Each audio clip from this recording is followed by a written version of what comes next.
Merry actual Christmas, all of you friends, well-wishers, viewers, subscribers, random people who just happened upon my channel out of nowhere. Welcome to the 2017 Brickroad's Ridiculous Nonsense Christmas video. Every year on Christmas, I like to put out a complete playthrough of a game, start to finish, without chopping it up, even if it ends up being 3 or 4 hours long. It's my gift to you to thank you for watching my content, for enjoying video games with me, for celebrating this wonderful and ridiculous medium. I have with me here my full cup of hot apple cider. You can't see because I don't have the webcam on, but I'm wearing my Santa Claus fedora hat, which is where I put on my fedora and then I put my Santa hat on top of it. Here's a ridiculous picture of what that looks like to give you the kind of give you an indication of the kind of person I am. So I decided this year I go into my Twitch chat because usually I pick my Christmas game just kind of at random. I just kind of pick a game that I know is going to be breezy and fun for a couple hours. Except one year I picked Little Nemo, and that ended up being less than an hour. I kind of cheated you guys out of a full-length Christmas video that year. But this year, I went on my Twitch channel during a stream, like, what kind of games would you guys like to see for the Christmas video this year? Keeping in mind, it's got to be something that I can complete in a couple of hours in one sitting. And I gave them the caveat, let's try not to pick a Nintendo game. Not because Nintendo games aren't fun or Christmassy or whatever, just because Nintendo has this bad habit of taking like Twitch streamers and Let's Players and then putting them in a toilet and flushing it until it clogs.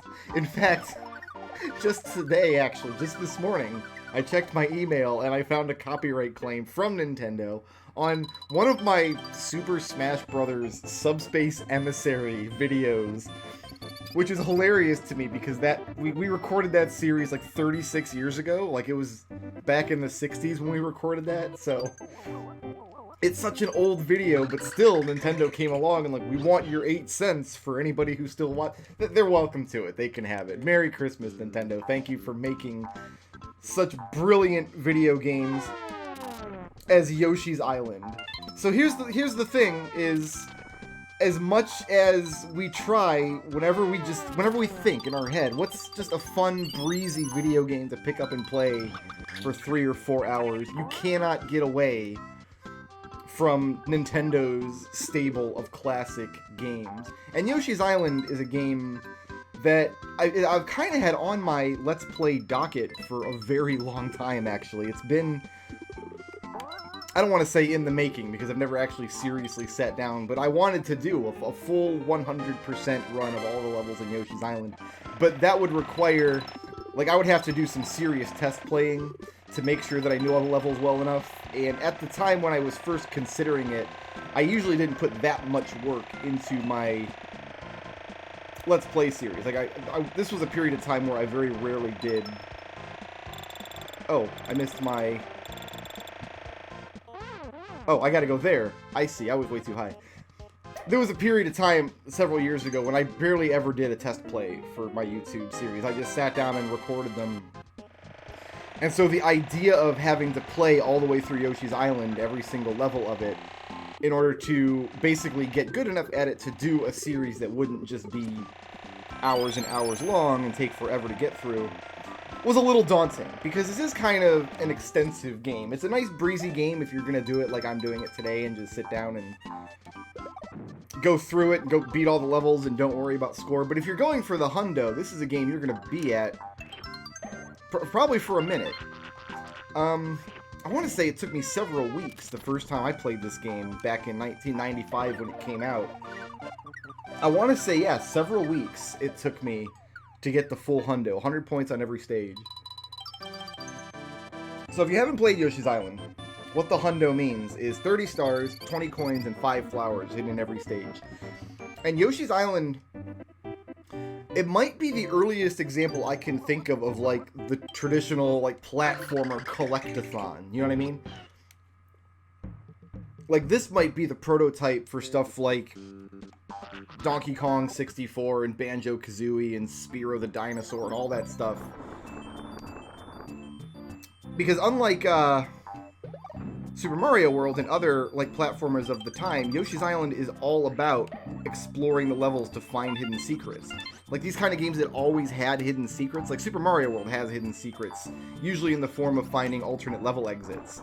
But it was never like the main focal point of the game. The main focal point of Super Mario World is still the platforming challenges of each level, just like it was in Super Mario Bros. 1, 2, and 3. Yoshi's Island, though, completing the actual levels is pretty easy, and the real challenge of the game comes from hunting down all the stuff.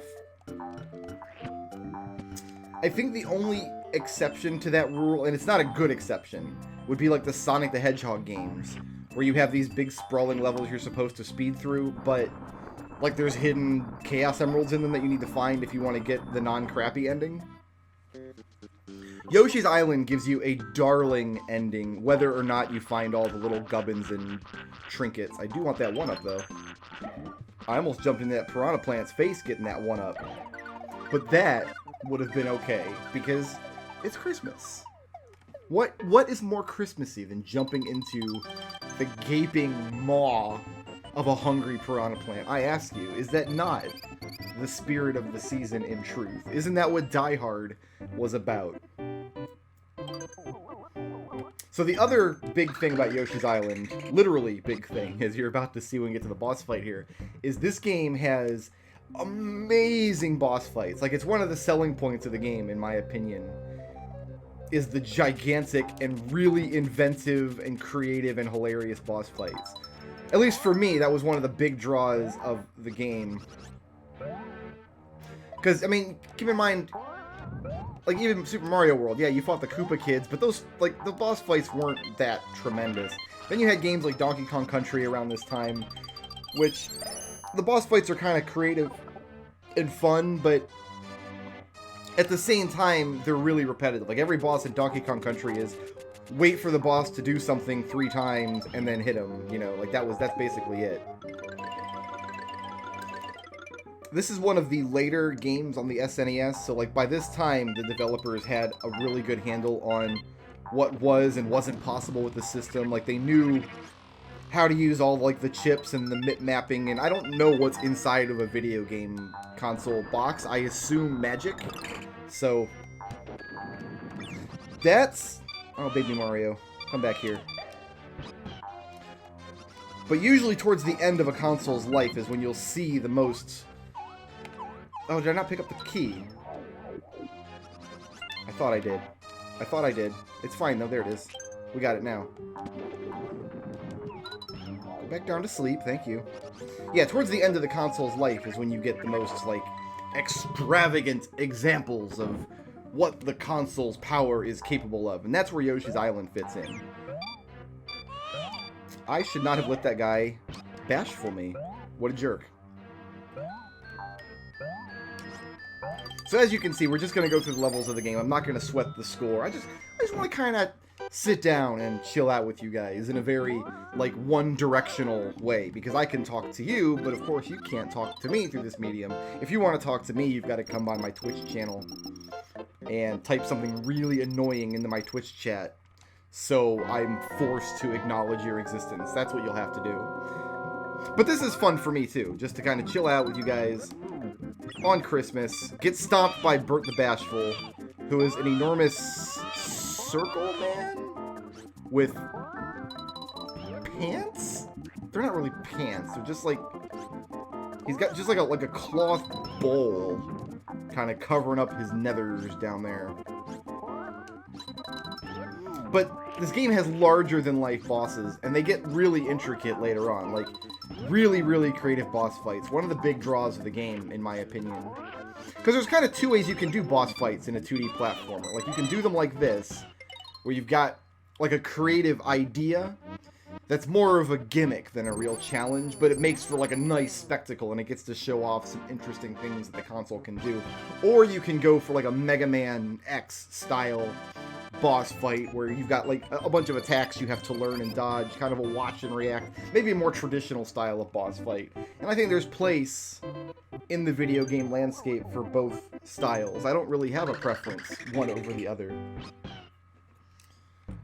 I personally don't have anything against circle mans who wear bowls, but I don't think they should be teaching in our schools. I'm going to say that right now.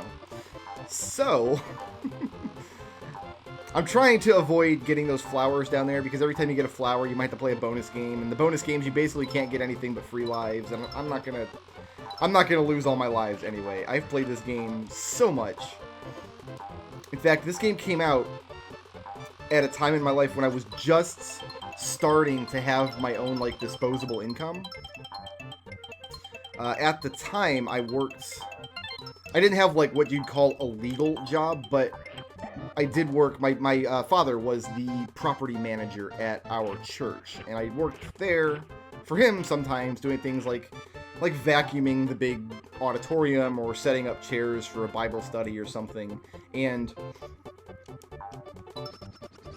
I get a couple of dollars thrown my way for doing that sort of work. So Yoshi's Island is one of the first games I was able to actually purchase with my own monies, and I bought it new. I bought it at a video game store. I went into the video game store intending to buy a copy of Breath of Fire 2, which was the hottest new RPG on the market at the time. But Breath of Fire 2 was $70, and Yoshi's Island was probably $50, and I only had $50. So this is the one that I bought. And I'm gonna, if you allow me to be controversial for a moment, I think in the long run, I made the right choice. Because, like, Yoshi's Island is the more timeless game. Not to disparage anyone out there who loves Breath of Fire 2, but that game is hot garbage, and you have to, Breath of Fire 2. Last time I played that game was probably on the Wii Virtual Console, and I actually sat down and did all the grinding to get all the characters, like, super best weapons at the end of the game, which you have to fight monsters repeatedly for super low drop rates, and actually, no, that's not true. Last time I played Breath of Fire 2, I streamed it. We played it on Twitch. My god. I've played that game twice in the past decade. What does that say about me? It's not a terrible game. When I say it's hot garbage, I say that from a place of love. But this was a period in my life where I mostly only played RPGs, and that just happened to be the hotness out right then, was Breath of Fire 2. And I'm also going to admit that all of these low scores I'm getting do kind of hurt a little bit. It's kind of... it's kind of taking me out of the Christmas spirits and not get the hundo in all these levels, go back and scour them. Because usually you play each level twice to get the hundo. Usually you play through the level to complete it, then you go back and scour it for all the hidden stuffs that you gotta find. Sometimes you gotta grind up mini games, because you can unlock mini games if you get high enough score in a world. And sometimes you get, in the minigames, you can get these little items that you can use before you go into a level. And one of them, actually, they're on the screen here. There's 3 little black boxes down at the bottom. You can fill those up with use items. And one of the ones you can get is a plus 20 stars, which guarantees your 30 stars on level. If you use the plus 20 stars right before you jump through the hoop at the end of the level, you can guarantee getting those points, if nothing else. And then there's another use item that is a magnifying glass that will help you identify... It's so Christmassy, jumping in this guy's mouth. I told you guys it would be Christmassy. All my eggs bounced away too. But yeah, like this coin here, I can tell it's a red coin because it has a very slightly pinkish tinge to it.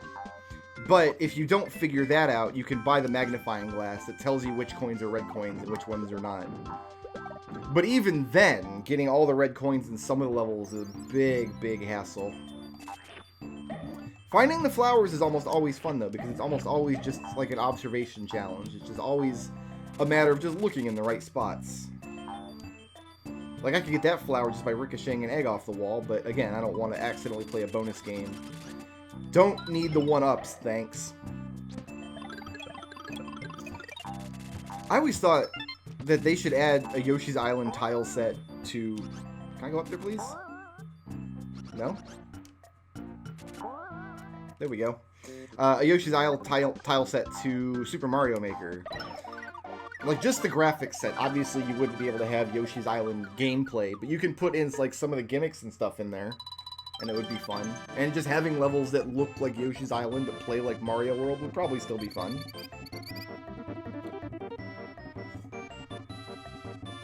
Ah, hot apple cider.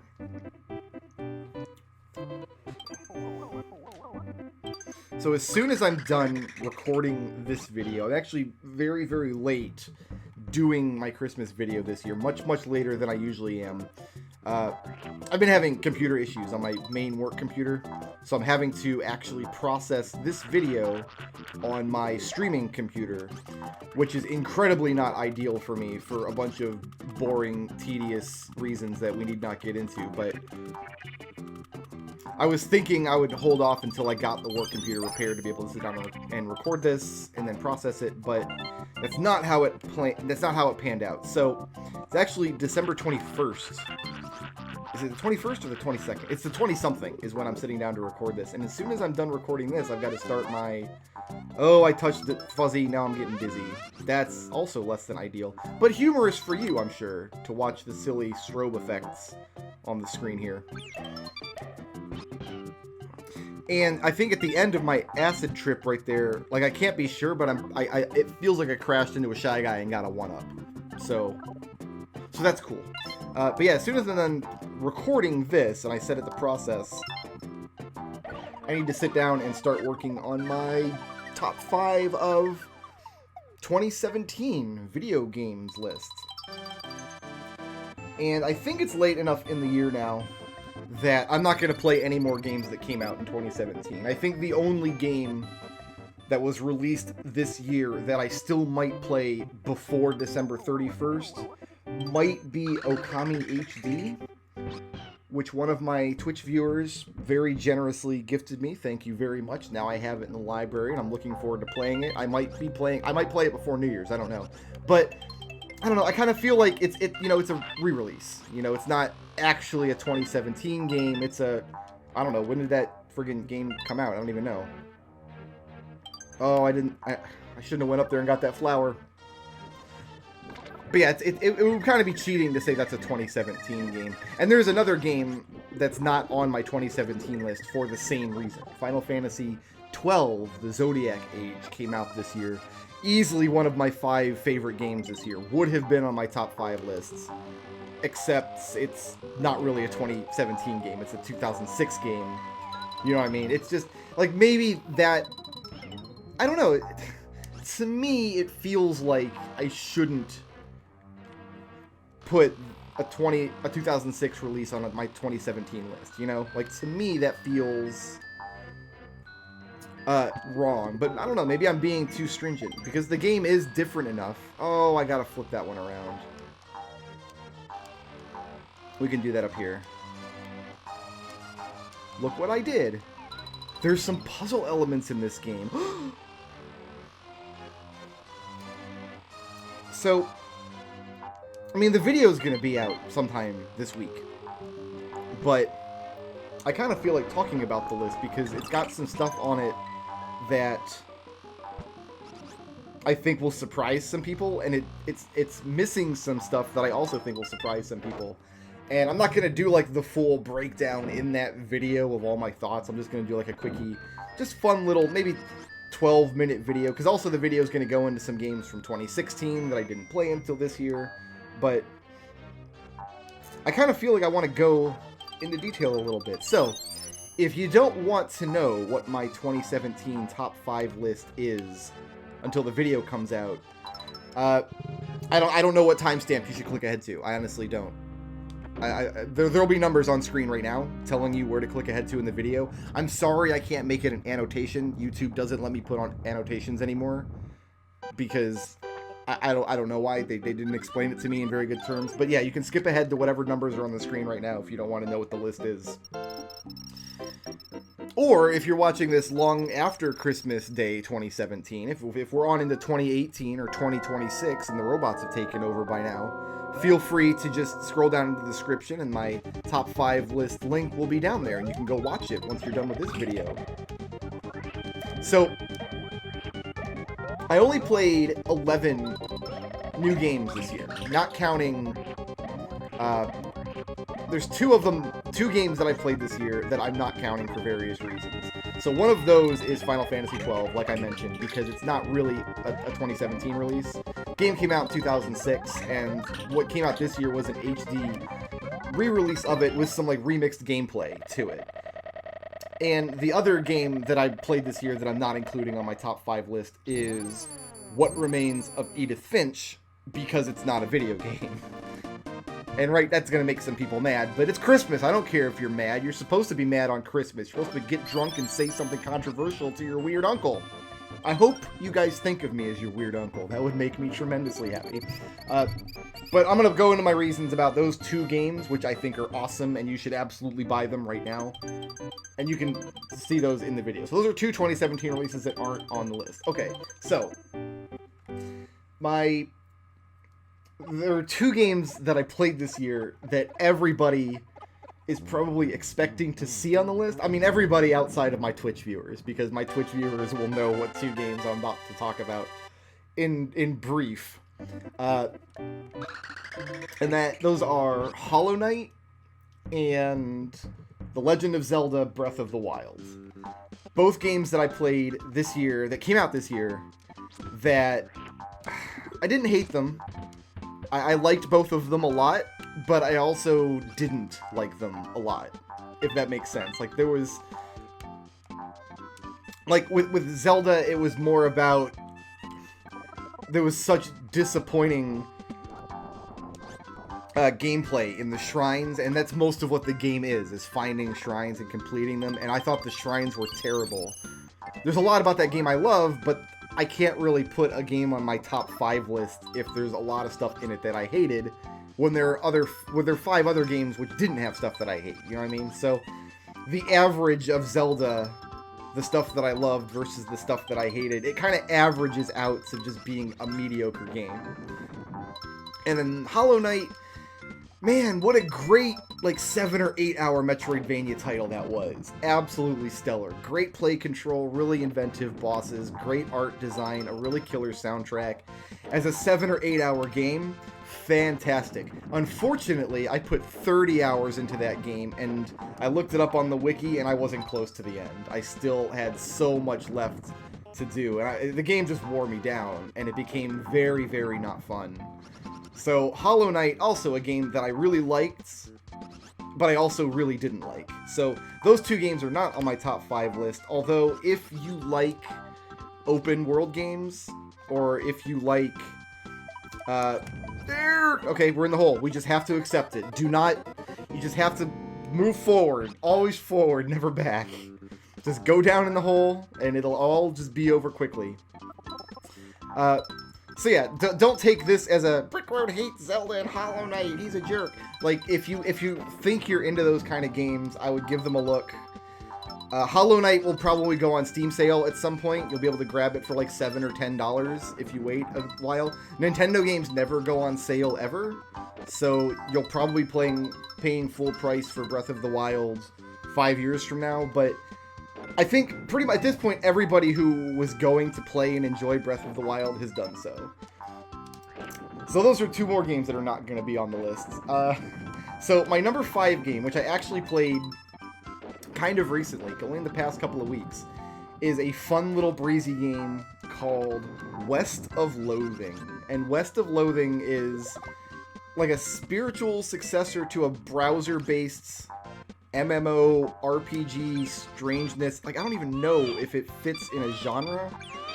I'm stuck in flower hell down here.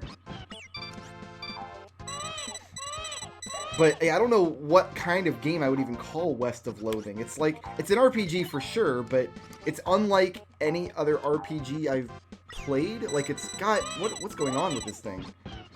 There we go, okay. Like, it's got exploration and stuff, and it's got, like, character advancement and such. But it's a Western-themed setting, but, like, a very surreal like, comedic Western theme. Like, one of the biggest draws of this game is just the quality of the writing and the humor, and I really didn't need that. I just instinctively grabbed it, because I knew there was something over there.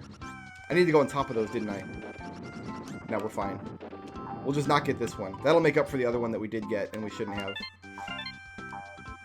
So, I don't know. I played West of Loathing every night for probably 3 or 4 days, and I saw the ending of the game, and I did a little bit of farming and stuff, and I started a second playthrough of the game, which I didn't finish yet, and I watched some speedruns of it. Just a fun, little, quirky game that doesn't demand a whole lot from you, and just has lots of funny writing. And including West of Loathing on the list, I got the bonus game. Gosh darn it.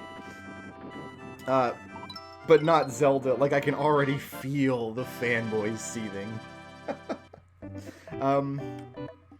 So number 4 is a fan game that came out called Megaman 2.5D, which came out kind of early in the year.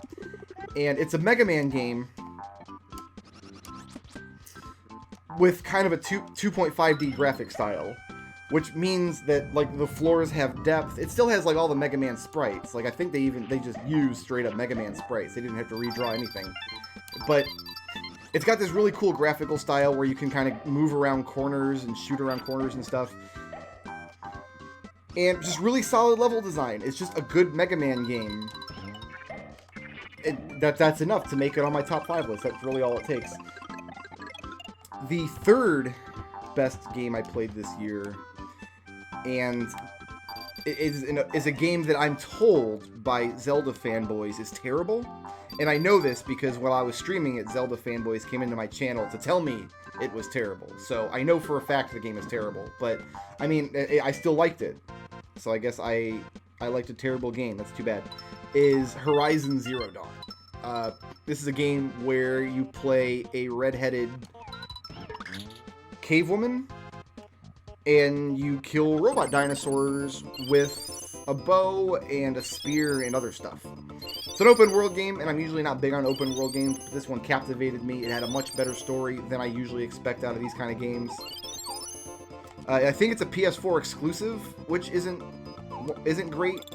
Like, I'm not big on any kind of exclusivity these days. But yeah, wonderful game, and you should check it out. Number 2 is the one I really want to talk about, so we're going to skip that for now. Number 1, the best game, the game that's going to take my Game of the Year 2017, is A Hat in Time. That game is just like pure cartoon joy. It's just so much fun. It's like a less involved version of Super Mario 64. Like, there aren't as many levels, it's not as stressful. A lot of the levels are designed to just be fun little romps, to tell little, like, cute little stories rather than to be, like, bitch-hard platforming challenges. Although there were a couple of bitch-hard platforming challenges in A Hat in Time. Again, this is a game that you're going to be able to grab on Steam sale at some point for really cheap, and I suggest you do so. I'm probably, out of all of these games, A Hat in Time is probably the only one you'll see a Let's Play of on this channel, because I'm considering doing that early-ish in 2018. I don't want to give concrete dates when, because my Let's Play channel is in so much flux so much of the time, but I really do want to share that one with you guys, and I think I'm going to. Best game of the year. Actually not the best game of the year. But the reason I wanted to put it in my number 1 slot is, like, it's so easy to be cynical about games right now. Like, especially right now with all the microtransaction and loot box controversies going on. Like, it's really easy to just hate games in general because they can feel very soulless. They can feel very just overly corporate. It's like you look at a company that makes a game like that Star Wars thing that came out, or it's still Christmassy because I'm inside this giant plant. It's wonderful. Or like, what was I watching today? It was Destiny. I was watching today a video of how they're doing their holiday event where the holiday event basically amounts to there's more loot boxes you can buy. Like, people who play the AAA games exclusively, which I don't have numbers, but I would imagine it's a big part of the video game market. Because think about it, video games are kind of expensive, and most people who play video games don't play 70 hours a week like I do. I checked. That's my average played per week on Steam this year is about 72 hours. Like, most people buy a game and then they just enjoy that one game for weeks or a month or whatever until the next game comes out. They don't play 70 hours of video games a week. They play maybe 10 or 20, if that. And they usually buy the AAA titles because that's what gets advertised. They go to the movies, they see the advertisement for Assassin's Creed Origins, and they're like, oh, cool. Ancient Egyptian Assassin's Creed. So, the reason they see those ads, obviously, is because Ubisoft's marketing department spent $17 trillion, and they've got to make that money back by putting microtransactions in their game that makes the game worse. And so, it's kind of really easy to be cynical about those kind of games, especially if your buying habits are that you only buy a couple of games a year, and this year it feels like every game that comes out is just like it's just a cash grab, you know. It's just, I'm sure some people are very turned off by it. I'm sure some people aren't bothered by it at all. I mostly look at it as a curiosity because I don't play AAA games exclusively, and I don't pay for all of my games. Like was pointed out, like my Twitch viewers gift me games all the time. I mean, they get something out of it too. They get to make me play stuff by buying it and then guilting me into playing it. But I think that the idea that little indie companies can make games like A Hat in Time that are just so fun just to sit down and enjoy for a while. The fact that the gaming market still has a place for a lot of those kinds of titles makes me very happy. It keeps me from being cynical about video games. And I think this year, especially just with all of the blowback some of these companies are getting right now because of what I think are predatory and abusive practices, I think it's a good time to remind people, you know what, some people out there are still just making games because they're passionate about it, and all they care about is you having a good time. And that's really what I got from A Hat in Time. So that's why I put that in my number one slot, and it's a great game. Probably not the best game I played this year, but it also gets me out of having to make a hard decision about what is the best game I played this year. Like, I don't have to thread that needle because I have a BS excuse. Anyway, the number 2 game, and the one that I actually wanted to talk about, because I'm excited because I'm going to get to play it. I'm going to have to sit down and record footage for it for my top 5 video, and that excites me because I haven't played it in a few months, and I know, like with the other games that I want to show off, I'm just going to play them for 10 or 15 minutes, just enough time to get some footage, and then I'll be done. But with this game, I'm sure I will play it start to finish all the way through. I won't be able to help myself. Can I get my question, please? Thank you. And that game is Shovel Knight, Spectre of Torment. So let's talk about Shovel Knight, Spectre of Torment. First of all, it's an expansion pack for Shovel Knight. That's how it was billed as. That's how it was marketed. That's how most people see it. And I wouldn't put expansion packs on my top 5 list. Like, there was some content released for Shantae, Half Genie Hero, this year that I very notably would not put on a top 5 list because it's just Shantae again, but with a different character this time. It's not really a new game. They were just using the assets they already had. I think what I need to do is go... Hold on, I got a puzzle for a second here. That's right, I gotta not block that off is what I gotta do. So we gotta go actually up here, unlock this key door, come around from the other side, and they'll be able to sneak in there where the stairs are blocking off. So, I was blown away by Spectre of Torment because it's not just an expansion pack. It's not just Shovel Knight with a new character, which is kind of what Plague Knight was. The previous expansion pack for Shovel Knight. It was basically the same levels, just with Plague Knight now, and he plays a little differently than Shovel Knight, by which I mean he plays like absolute garbage. I hate Plague Knight, and I will never play it again. It's that bad. Don't play it. It sucks. But with Spectre Knight, like, everything is different. It's a totally new game. His moveset is so different. Can you tell I'm playing on emulator? Because we've got some glitchy graphic issues here. I'm sorry. It's Christmas. Enjoy the glitches in your stocking. Spectre Knight's moveset is so different from Shovel Knight. It is a totally new game now.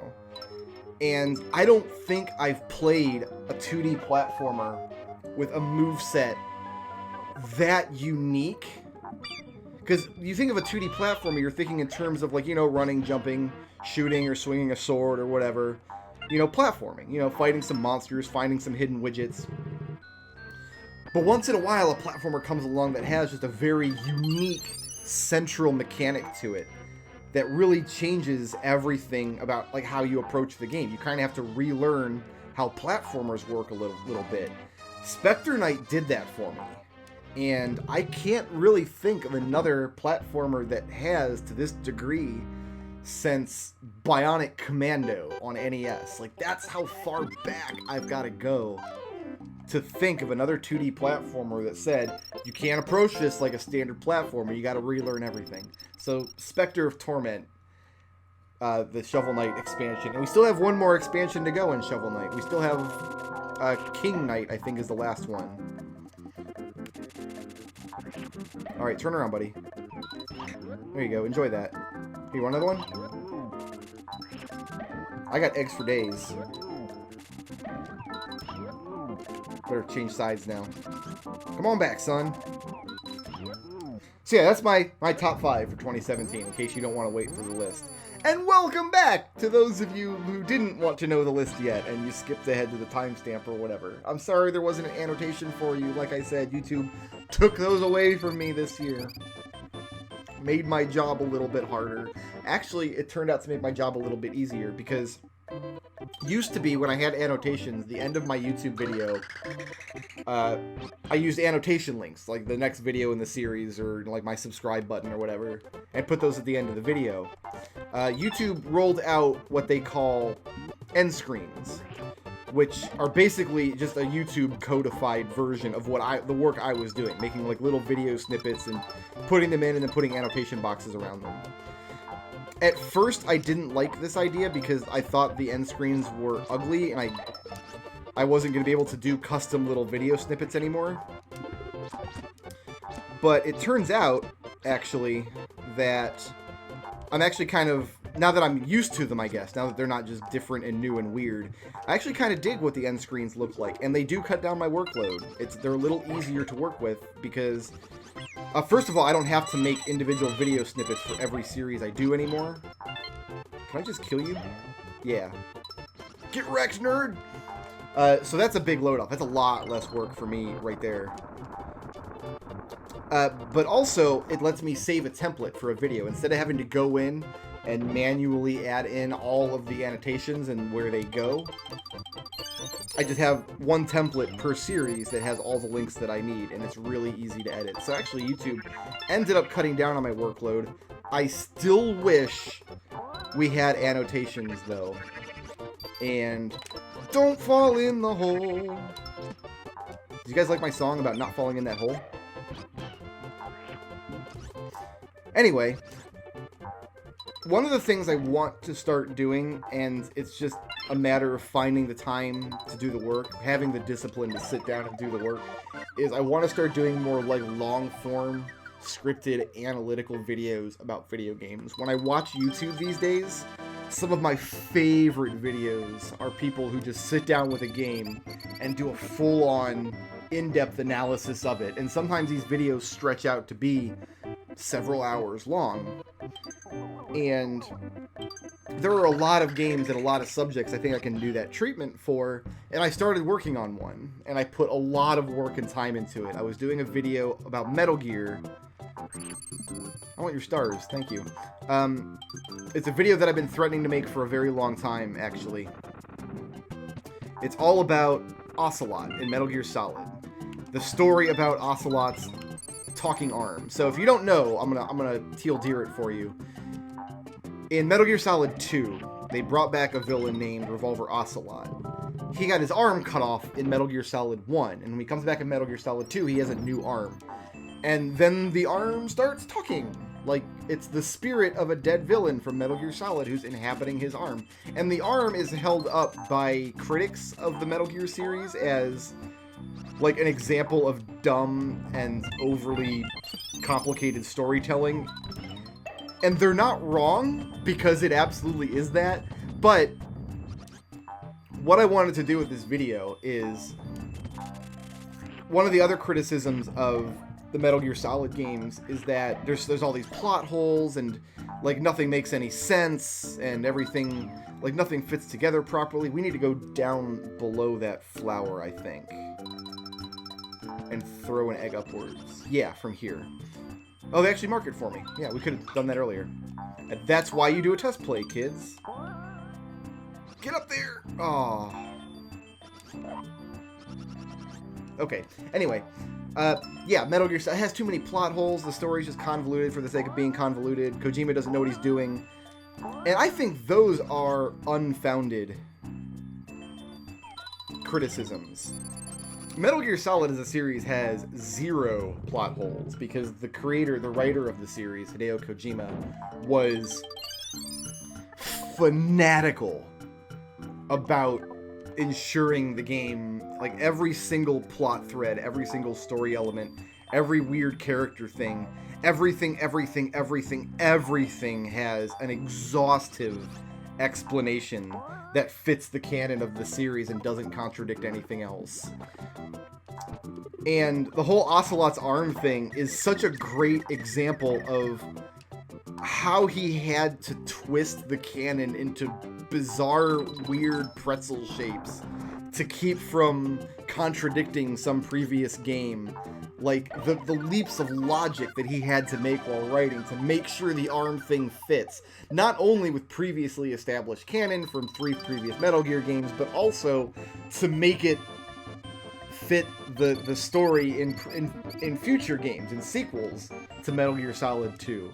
Explanations for why the arm thing was important and how it worked. Like, all of that as an examination is just a huge fanboy squee of Metal Gear Solid. So I was making this video for it. If you're on my Patreon, months and months ago, I posted a first draft, just the first read recording of the scripts. That is very, very heavily changed at this point. But if you're on my Patreon, you got a chance to see that early. And the reason, like, I was in the process of recording the video footage and getting it edited down for the video, and the video heavily relied on annotations to send people to different parts of the video, to structure different thoughts into different areas of the video to make sure that everything was in one section, so people could skip around to the parts of the video that they needed to point to or think about, rather than just watch the whole thing in one block.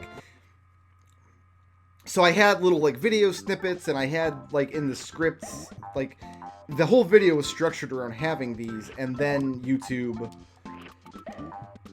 took away video annotations in May of this year. So I essentially, like, I still have the video footage from the games, but all of the other, like, the script has to be rewritten, re-recorded, all of the video editing has to be redone, and it's just, like, I haven't sat down to do it yet. I still want to at some point, but it's really disheartening to look at, I don't know, 50 or 60 hours of work that I now just have to throw away and start over from scratch. So that's why that video never came out, and I don't, like, now there's even more stuff that I want to try and do. This is going badly. There we go. Here, we can get this one here. But there's other topics that I want to cover. I have another video about...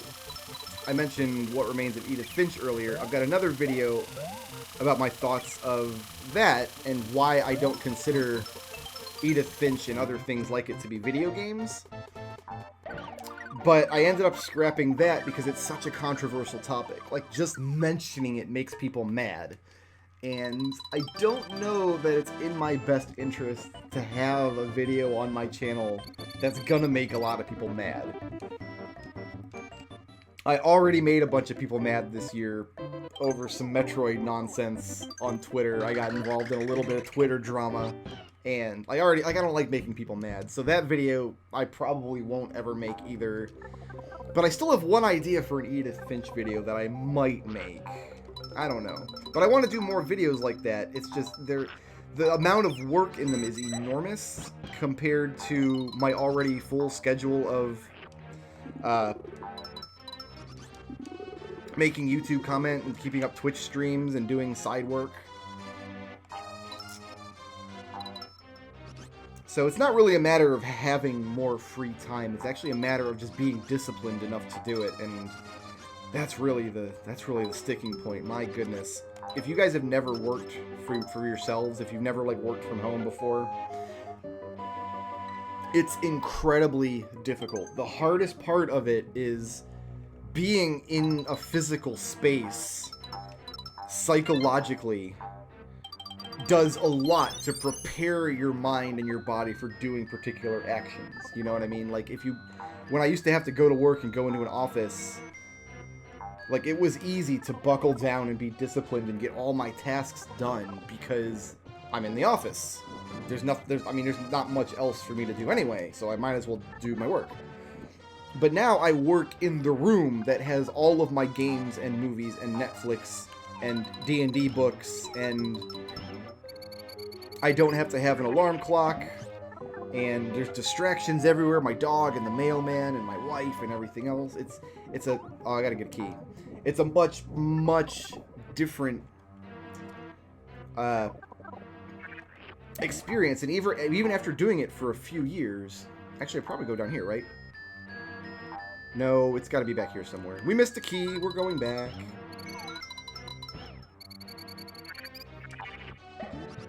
Down here? No? It's got to be way back here then.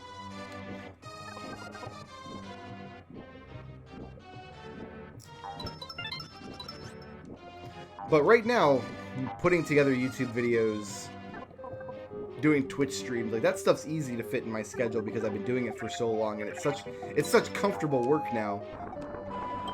But doing the more long form, the scripted stuff, the stuff that takes like an hour of work per minute of video, like that kind of stuff, especially considering this year I had that setback with the annotations thing after I'd already done so much work, put a real damper on doing anything like that, unfortunately. So what I want to do is kind of go over some topics, some things that I had thought about that might make for really good long-form analytical videos. The kind of thing I'm trying to do more of. But maybe this would be a good time to feel out like what subjects are worth exploring. Because, let's face it, if you've watched this deep into one of my videos, you're probably one of my longtime fans, you know? And I value your guys' opinions. So, I'm going to float some of these ideas by you, and tell me what you think. So, I said a minute ago that I don't want to have videos on my channel that make people mad, and I'm a liar. Like, I don't care about making people mad, and this first video idea is going to drive that point home. So, I'm going to tell you the title of the video. Oh, actually, I've got to concentrate on fighting this boss, actually, real quick. Oh, it's not boss time yet. We're good. So, the title of the video is Metroid Fusion is a bad game that belongs in the garbage. I considered making the title a garbage game that belongs in the garbage, and then like the video thumbnail being a shot of Metroid Fusion, like my cartridge, being in the garbage. But I don't know, laying it on a little thick, I think. But anyway, I always talk about Metroid Fusion with people because I play Metroid games kind of commonly on my channel. And I have Let's Plays of 4 Metroid games on my channel. Yeah, I've got 2 Let's Plays of Super, 1.5 of Zero Mission, and 1 of Metroid Prime, and AM2R. So yeah, I've got 4 Metroid games on my channel across several different Let's Plays. And it's pretty common for people to watch those, and then they're kind of weirded out that I don't like Metroid Fusion. And so when I explain to people why I don't like Metroid Fusion, the thing they always say, always say is, you just don't like it because it's not Super Metroid. And that's such a frustrating argument to deal with, because it's kind of technically true. Like, I can't deny that that's the reason, but I also feel like phrasing it like that, like you just don't like it because it's not Super Metroid, like it's a little dismissive, because yeah, the reason I don't like the game is because it doesn't do the things that this other game does really well. But I had an idea for a video to go in depth on that thought. The idea is this. So we're gonna take a look at like a Metroidvania, by which I mean like a freeform 2D platformer game with one single cohesive game world. We're gonna look at like the genre, like what a game needs at minimum to be considered a Metroidvania. And then we're gonna look at some other. Oh yeah, hold that thought. I think I can quick kill this boss. Oh, this isn't the boss. It's the next world. Never mind. We gotta wait till World 3. So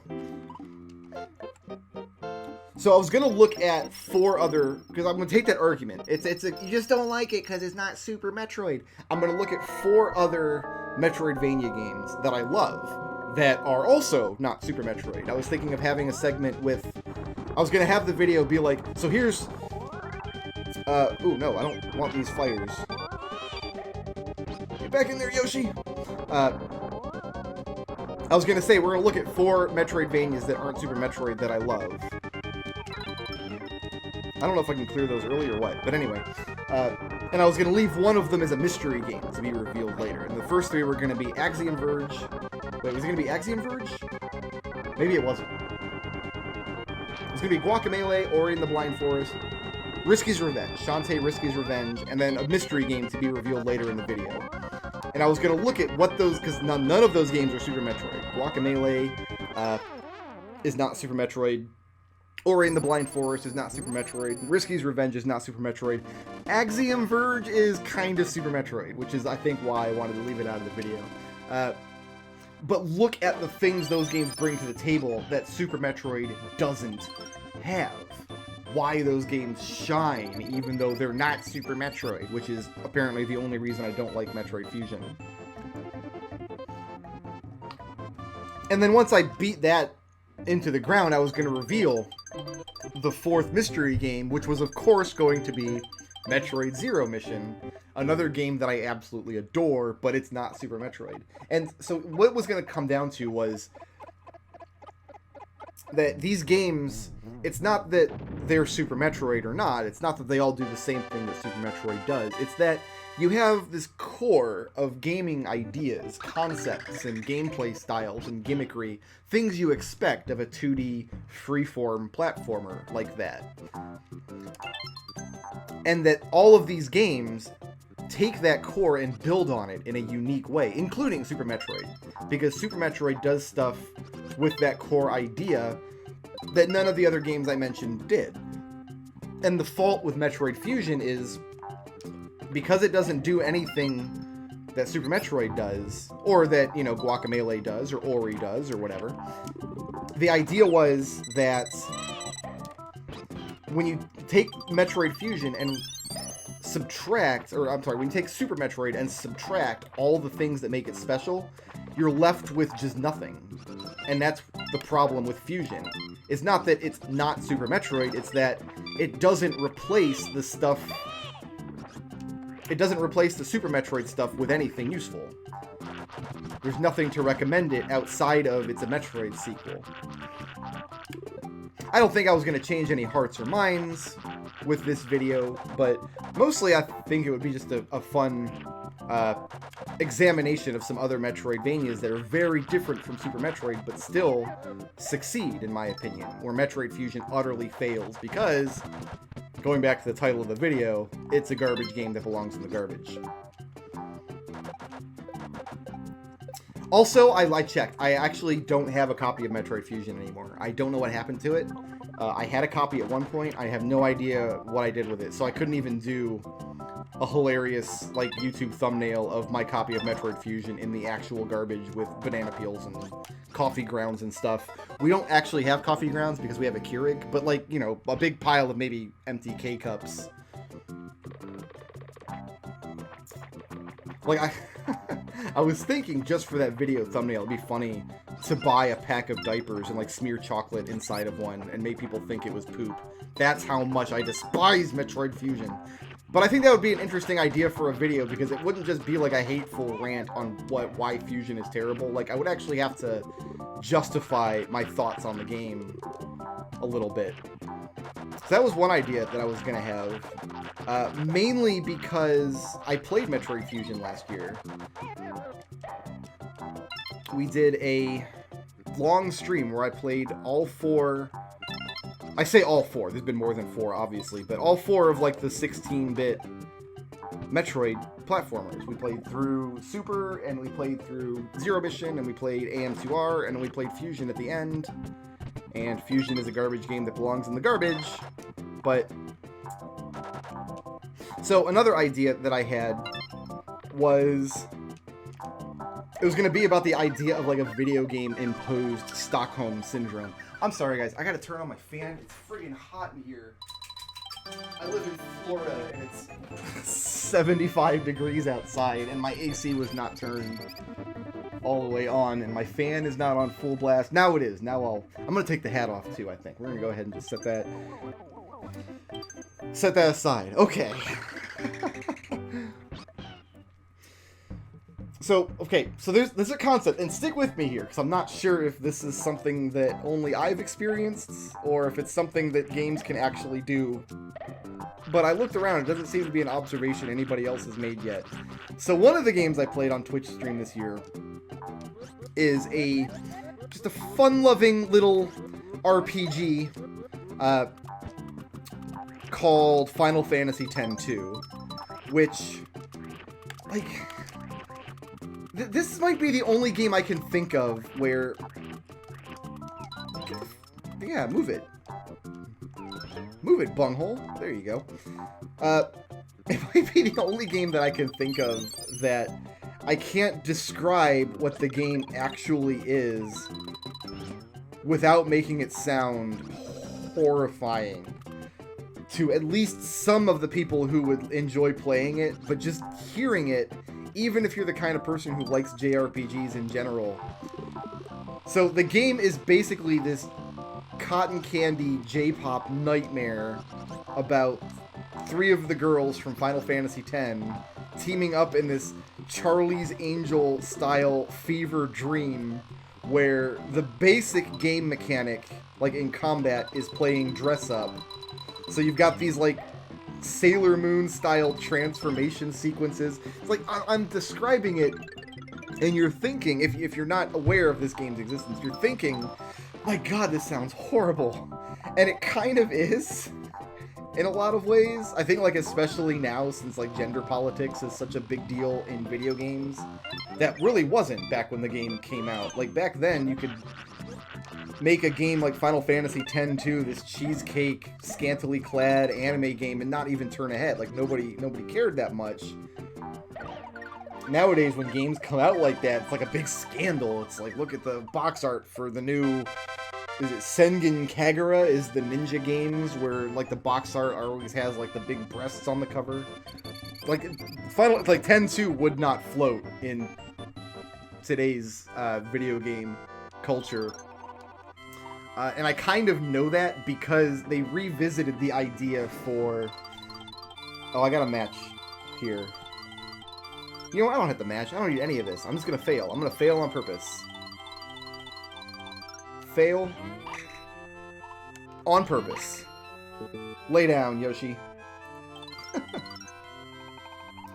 Oh, you know what? We're going to fail on purpose again. I didn't realize we get 2 chances. There we go.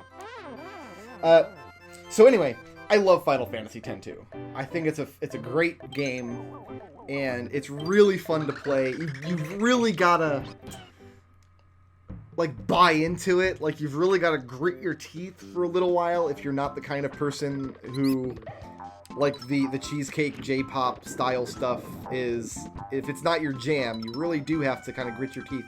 But I think underneath all that, the game really does have like this really satisfying emotional center. Like it really does have a lot of heart. It's not just the surface level, you know, candy cane bubblegum nonsense that it looks like in the marketing material and in screenshots and even in like the first couple hours of gameplay. Like there's really a lot there to enjoy and digest. But I got to thinking about why it has a lot there, why it has a lot of heart. And I think it's because it's a sequel. I had played Final Fantasy X. I don't like Final Fantasy X, by the way. Speaking of garbage games that belong in the garbage. I guess we gotta go back this way. Ah, right. Okay. This is fine. So Final Fantasy X has a setting. The world is called Spira.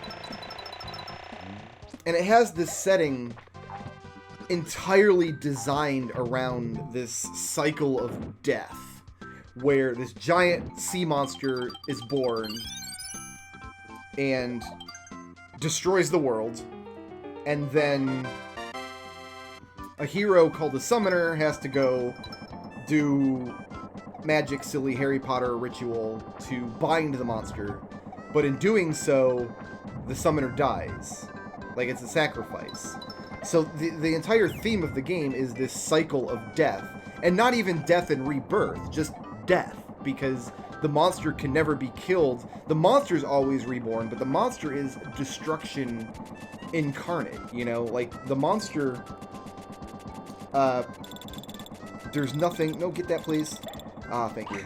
Oh, that's right, you can fire. I forgot you could fire. Let's do that.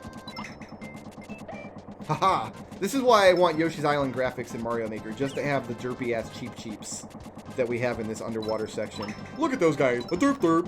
A derp a derp derp! So, Final Fantasy X, the story is about the heroes deciding to break this cycle of death, to break this cycle of necessary sacrifice. Excuse you. I'm gonna deal with this as soon as I get my 2 1-ups, thank you. So, the Summoner in Final Fantasy X ends up not having to sacrifice herself, and the world, which is kind of obsessed with this cycle of death, almost out of necessity, for so many years, now no longer has to deal with it. So you plug in Final Fantasy X-2, and the whole world seems just very childish, very immature. And it makes sense, because it's kind of like the people in this world get to stretch their legs and breathe for the first time ever. It's very much like you're being crushed under the oppressive weight of this one style of living for so long, and now suddenly you don't have to live that way anymore. And the people in this world kind of don't know what to do with themselves. And they go overboard a little bit. They go overboard into like hedonism and pleasure and just general happiness, and that's one of the themes of Final Fantasy X too, is the old religion is dead, and now there's several factions have come out of the actions to try to capture the hearts and the minds of people. But now that this cycle of death is no longer there, it can be like one of the factions is trying to cleanse the name of the old religion that had to die, and one of the factions is trying to like unearth the ancient history of Spira and get people excited about learning about this path now that there are academic pursuits that make sense outside of just how do we stop the sea monster. And then the third one I think are just a bunch of kids with no direction. Like I don't even know what the hell they do. But anyway,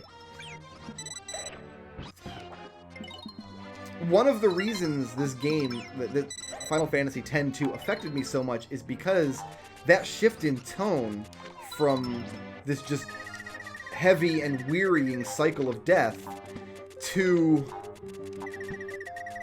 basically a bunch of kids not knowing what to do with themselves in this new world where kind of you don't have anything to worry about anymore. You can you kind of can get to a higher tier on the hierarchy of needs now that you don't have to worry about survival 24/7. It's not just sadness and death and destruction all the time anymore. But if I had not spent so much time in Spira in the first game, I don't think I would have had the ability to do that in the sequel. But I hated Final Fantasy X. I don't like the game. I don't like the gameplay. I don't really like the story or characters that much, but I've spent a lot of time there, so it felt to me like Stockholm Syndrome. And I started to think, are there other games like that? Are there other games that, like, you get so involved in, like, you get in so deep that now you just feel invested to the point where it does start to actually affect you? And I really couldn't think of another good example, because I don't know if there is one. This might be a unique situation where you have one game that I hated, but which had a very specific tone to it, and then the sequel, which I liked, the tone was so different that it actually affected me in ways I wasn't expecting. I think that would be an interesting topic to explore in a video. Although clearly I would, if I were going to do something, I would have to I'd have to organize my thoughts a little bit better. I couldn't just have the jumbled mess that I just went through with you guys here on Christmas.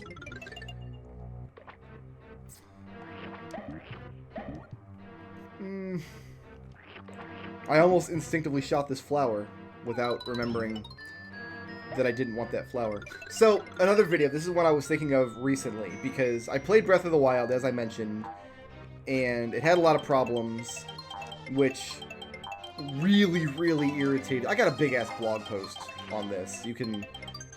There's a link down in the description to the blog post if you really want to read like thousands and thousands of words about what bothered me in Breath of the Wild, and then leave me a comment on the blog post about how wrong and stupid I am. Please feel free. I implore you. I invite you to do so. But during my playthrough of Breath of the Wild, I talked up my favorite Zelda game a lot, which was The Legend of Zelda: Ocarina of Time, which I think is as close to a perfect Zelda game as ever been made. And I talked a lot about Ocarina of Time and the flaws that it have, and why the flaws in Ocarina are forgivable when you take into account the time period when it came out and what it was trying to do, versus Breath of the Wild, which kind of came out and was just doing the same kinds of things as a lot of its contemporaries. Why the flaws in my favorite Zelda game were totally forgivable and not flaws, really, whereas the flaws in your favorite Zelda game are actually enormous, unforgivable flaws that somebody needs to stand trial for. So, okay, I finished Breath of the Wild, and I'm like, I better put my money where my mouth is. I better stream Ocarina of Time. I better actually sit down with the original version of the game. So I played probably the worst possible version of the game. I played the GameCube version. If you didn't know there was a GameCube version, they put out up in one of the marketing materials for the Wind Waker. I think you had to be subscribed to Nintendo Power to get it. In fact, I think I bought a Nintendo Power subscription specifically to get this, but it was a GameCube disc that had a playable demo of Wind Waker, plus it had the complete games of Zelda 1, Zelda 2, Ocarina, and Majora's Mask. So, pretty good disc if you can get your hands on it. But the emulation of the Nintendo 64 is not great on the GameCube. And the GameCube controller, you've got a C stick instead of C buttons, which makes using items a little bit finicky. So not the best version of the game, but I did think I better sit down and stream this game. I really, because I talked a lot of crap about Ocarina versus Breath of the Wild, and I can't be caught with my pants down on this one. I gotta make sure that the game is as good as I'm remembering it, because last time I played it, I played the 3D version on 3DS, which has some quality of life fixes. But yeah, I'm like, I better play this game and make sure that it's as good as I remember it. I'm in a hole now. Because if it's not, then I'm going to have to eat some crow. I'm going to have to backpedal some of the stuff I played. I said when I was mad at Breath of the Wild. So, I did. I streamed Ocarina of Time. We didn't do the full hundo, but I did take my time with it. Like, we didn't just breeze through the game. I didn't get all the Skulltulas. I didn't do, like, the Poe hunting. I didn't do the,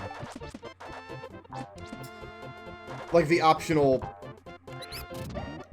archery mini. Like, the stuff I didn't want to do, I didn't do. But I did quite a lot of the game. Throw that. Now I'm gonna eat you. And I'll be damned. I mean, the game really, really, seriously is that good. It really is. It still is as close to perfect as I remember it. The game was every bit as fun and magical and wonderful as it was when I was in high school, when it came out. So, I had 2 video ideas, and one of them I won't be able to do this upcoming year anyway, because I don't actually own a copy of Breath of the Wild. I actually, I borrowed my buddy's copy, my good friend Vorpal Edge. I have 5 Super Metroid I've got 5 Metroid Let's Plays on my channel. I did a ROM hack called Super Metroid Eris with my good friend Vorpal. God, I forgot all about that. But yeah, Vorpal, he let me borrow his copy of Breath of the Wild so I could stream it. So yeah, Vorpal, if you're watching, thank you very much for that. But I don't have my own copy. But I might be getting a Nintendo Switch this upcoming year, depending on how the finances look. And if I do, Breath of the Wild is one of the games that I'm going to buy for it. Because as much garbage as I talked, as much as I say I hated certain parts of that game, I did enjoy the whole experience enough that I want to own it, and I would like to play it again, maybe after a year or 2. So this first video idea about Zelda is not something that I'd be able to do right away, because I just don't have a way to record footage for it anymore. Because, I mean, Vorpal is a nice guy, but his patience is not infinite. And this might be it for Baby Mario. We might be... Oh, no, he's back. Hooray!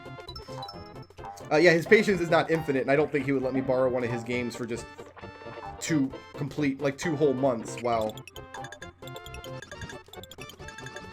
What the hell? I don't remember any of this. Oh, because I got knocked down and I'm on the bottom path. You're supposed to take the top path here.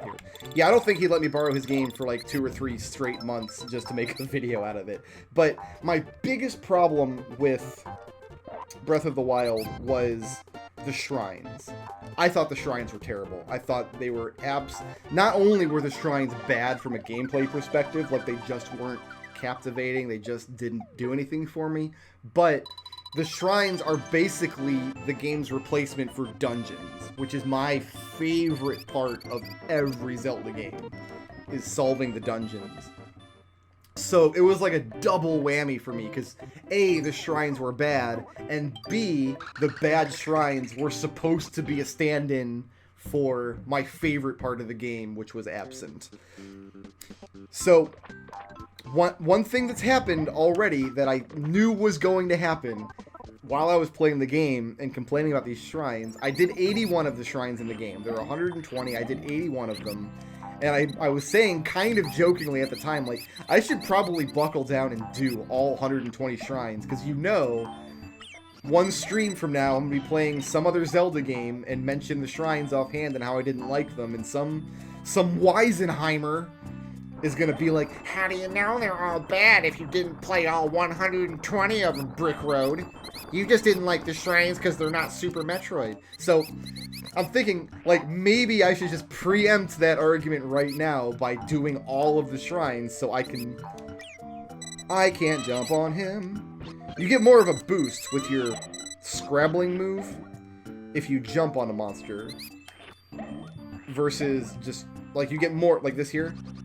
That goes twice as high if you bounce off a monster. Anyway, we need this rock. I ended up not doing that because I didn't want to play any more Breath of the Wild, but I thought I could probably do a 2-hour video where I literally go through all of the shrines in the game and support my opinion with evidence on why they're so bad. I would love to watch that video. I don't think one exists, but I would love to watch a video from somebody who didn't enjoy the shrines, going through all of them one at a time, spending a minute or 2 on each one, and pointing out why they're so lousy. But then I'm back to, I'm not going to be able to make that because I don't have a Switch, and I don't have a copy of Breath of the Wild, and I would have to replay Breath of the Wild, and I'd have to play all 120 shrines, and now we're talking about probably 500 or 600 gigabytes of video files that's just going to be sitting on the computer for however many months it would take for me to make such a video. So my backup idea was to go the other direction, just to make a video where I say the shrines in Breath of the Wild suck, and as supporting evidence, we're going to do in-depth walkthroughs of... I am not having any luck with Harvey the Hedgehog here. Mr. Sanic is just making me look like a bumble. Anyway. And actually play through several dungeons throughout the Zelda series. Like, I was thinking... Probably don't go all the way back to, like, just kind of touch on the first 2 Zelda games very briefly. But maybe do, like, an in-depth look at, like, the Tower of Hera, maybe. Water Temple from Ocarina, which is my favorite Zelda dungeon ever. And just kind of look in detail, like, what nutrients do these things have that the shrines don't have? Like, how could I possibly... Can I go up here, please? Thank you. Like, how can I possibly say that... Oh, we gotta do this again.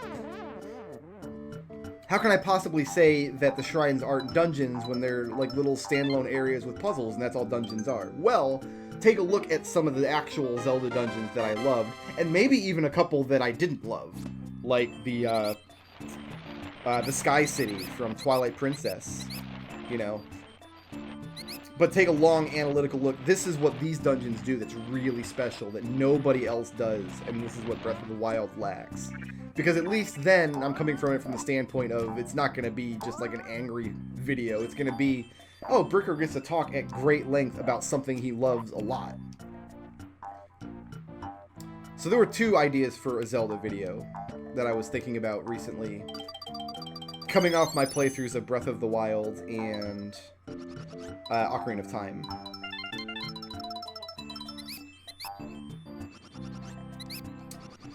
Am I missing a key, or do I need to go down? Maybe I just need to go down here. No, this is a bonus room. We were already in here. I gotta find a key. Which means I probably gotta do the mole thing again. So I want to avoid spoilers, because I made a top 5. I'm gonna make it. I haven't made it. I mean, I don't. By the time you're watching this, I probably will have made the top 5 video, and it's just not uploaded yet because I'm gonna upload it closer to New Year's. But I'm pretty much settled on my top 5. There's not gonna be another game from 2017 that I'm gonna play. But I mentioned why I'm not gonna put in What Remains of Edith Finch, and I mentioned one video that I'm not gonna make for it now, but. I still think, like, it wasn't one of my favorite games of the year because it's not a game, but I think What Remains of Edith Finch is my favorite work of fiction from 2017. Like the books I've read this year, the movies I've seen, the video games I've played, it's so phenomenal from a storytelling perspective. I don't know where my key is. I think I just need to accept the fact that I don't know where this key is. So we're going to do some exploring anyway. So, rather than do a video about why Edith Finch is not a game and why I think it's that fact is important, because I do think it's important. Maybe I'll touch on some of those subjects later in this Christmas video. We'll have time for it. We'll see how it goes. But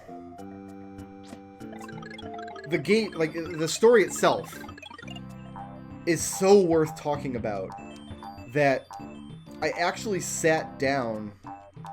The key's got to be over here then, right? Like it's got to be in this thing maybe, or maybe just up here.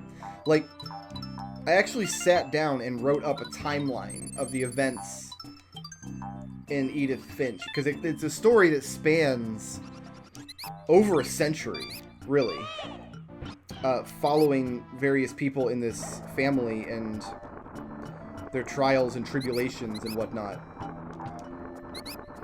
So I was thinking a video like the timeline of Edith Finch, just really dissecting what happens in the story.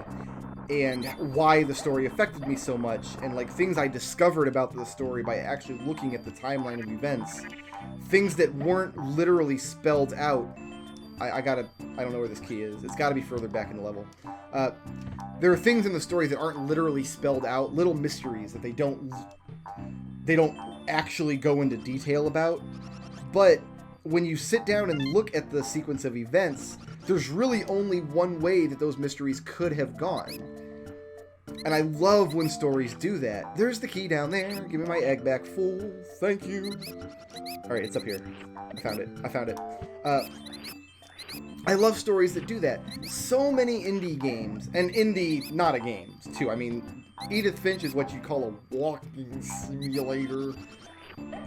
But they do this thing where they're like, we're going to tell this kind of vague plot, and it's up to you to decide what it means. Ugh. Your interpretation is what's important. I friggin' hate that. I know we did wrong. There's another entrance up top there. Way up top. Yup. We gotta go up there. I can't stand when stories do that. Oh, it bugs me so much because you're not really telling a story if you do that. Your interpretation's all that matters. Well, that kind of means, like, no interpretation matters. Like, if the author didn't have a meaning and an explanation in mind, and the solution to the mystery is, well, what do you think the solution is?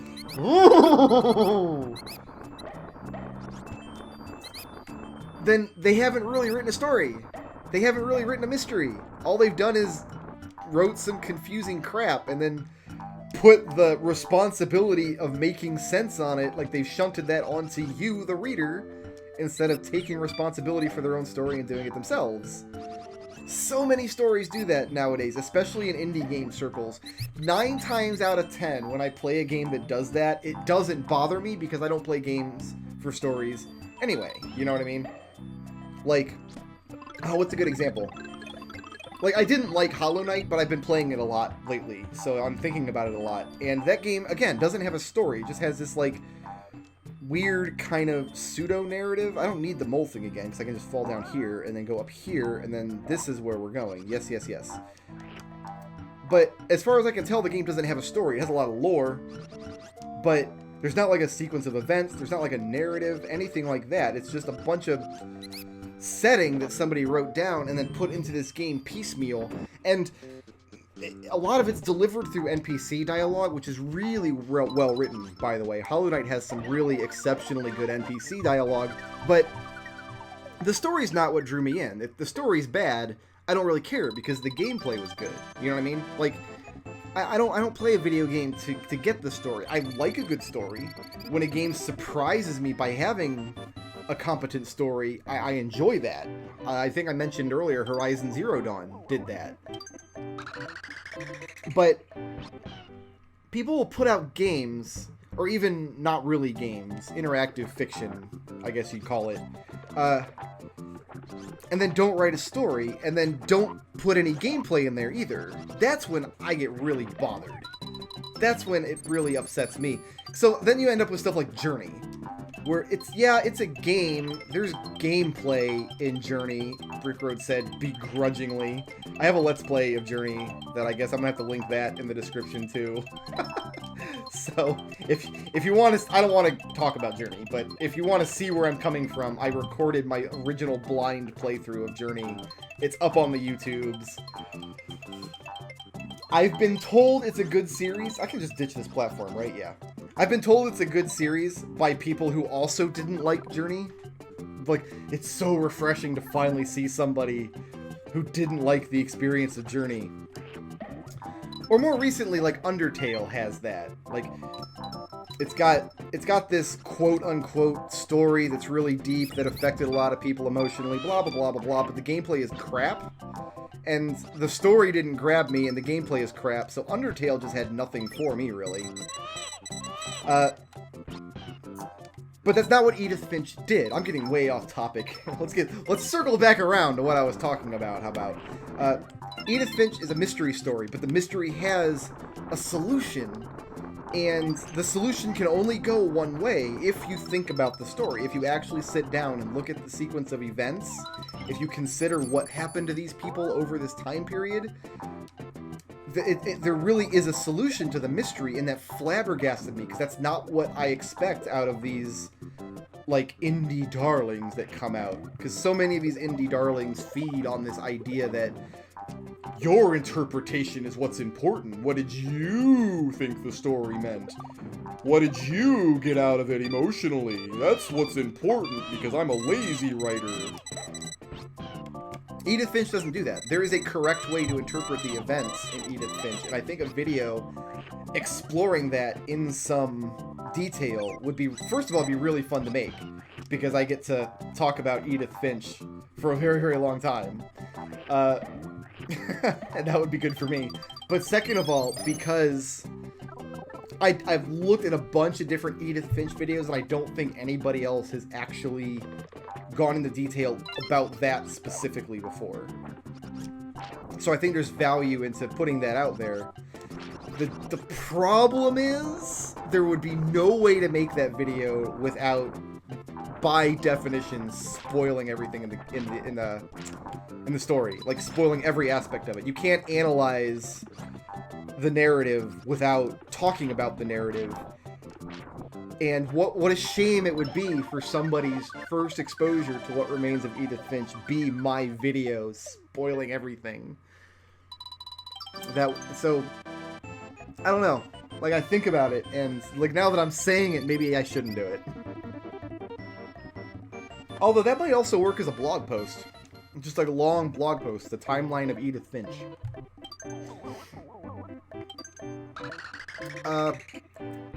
Undertale. Yes, that was another video that I was thinking of making, because this is another...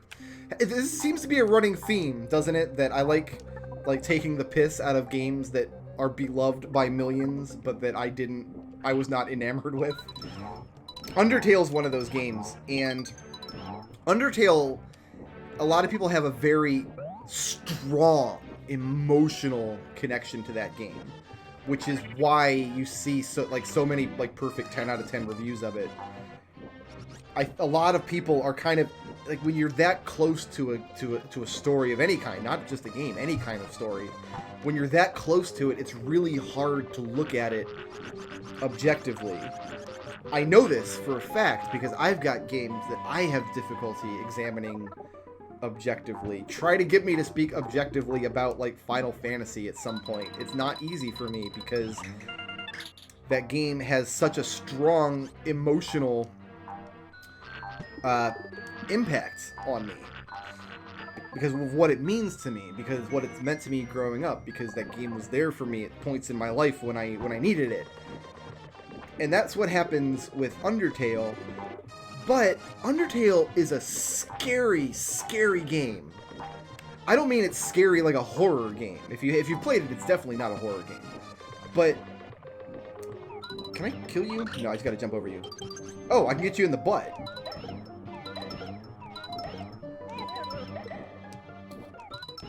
Oh, I don't have enough. Well, I guess we're going around you then. Oh no, we just touched the ring and we didn't do any of that. No, what's scary about Undertale is its emotional connection that people have made. They have made with characters who are basically war criminals. I seriously, actually mean that. So, I'm going to spoil Undertale, I guess, a little bit. I don't think I can spoil it completely because I think a lot of like the really detailed story elements that people get out of the game are not actually there. Like, my opinion, I feel like a lot of what people read into Undertale was either not intentional or was not, like, I don't know. It's hard, again, hard for me to judge because I didn't have that same emotional connection a lot of people did. But, so, okay, there are two characters in Undertale that I despised because they're, like I said, they're basically war criminals, but people love them. Fans of the game adore these characters, and they adore them for the reasons I despise them. So, the first of these characters, and Undertale fans, I'm sorry if I get the names wrong. I haven't played the game in a very long time, and I might not know all the names, and I'm having difficulty getting this thought out because Baby Mario is screaming in my ear. Anyway, so the first character, I believe her name's Toriel. She's in the tutorial level of the game. Oh, maybe that's why her name is Toriel. That'd be a probo. Let's have our tutorial character and name her Toriel. Okay, so maybe the game has some clever wordplay in it. I'll give it that. So, your character wakes up in this monster world, and the first NPC you meet is this nice little flower who turns out to be evil, and he's like, haha, I'm a monster, and I'm going to kill you, ha ha ha. And then, like, Toriel saves you. Oh, I need an egg. I don't have an egg. I got 10 stars. Maybe I should buy some egg items if I get into another minigame. Or maybe I don't. No, I fill up right here. Yeah, we do this. So, Toriel saves you from the little flower guy.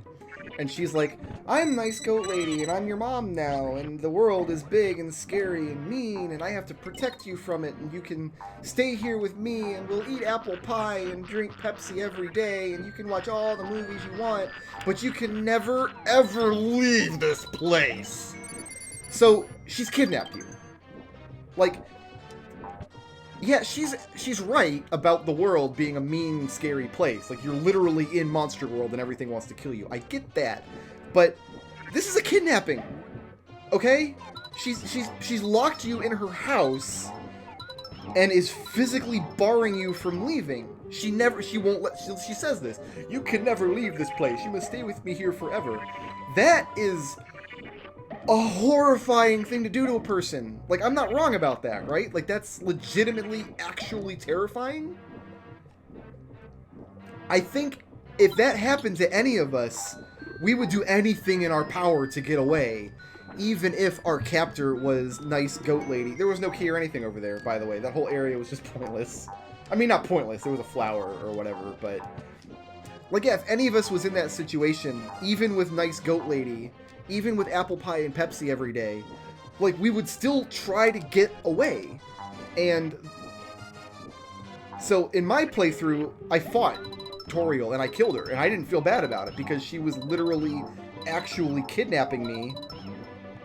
And that is, as far as I'm concerned, a violent crime being committed against my person. So the other character, I think her name is Undyne. She's like the blue, like, Fraggle-looking spear lady that wears heavy armor all the time. This woman tries to murder you. That's not me being hyperbolic. She literally, actually tries to murder you repeatedly in several scenes of the game, over and over, until you either kill her or do the Undertale make friends with everybody thing to, like, not have to kill her. I don't believe you should be obligated to try to make friends with somebody who's attempting to murder you. Again, I'm not wrong about this, right? Like, I'm not crazy here. If somebody's trying to murder you, like, murder them back. And that's exactly what I did, is I murdered the hell out of her and didn't feel bad about it. There are other NPCs in the game, like there's like the adorable dinosaur scientist lady, and then there's like King Aslan at the end. Oh, this is the, okay, hold on. We can fast kill here.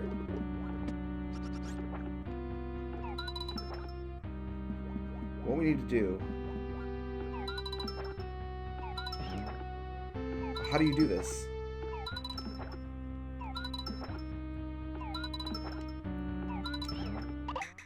Got him.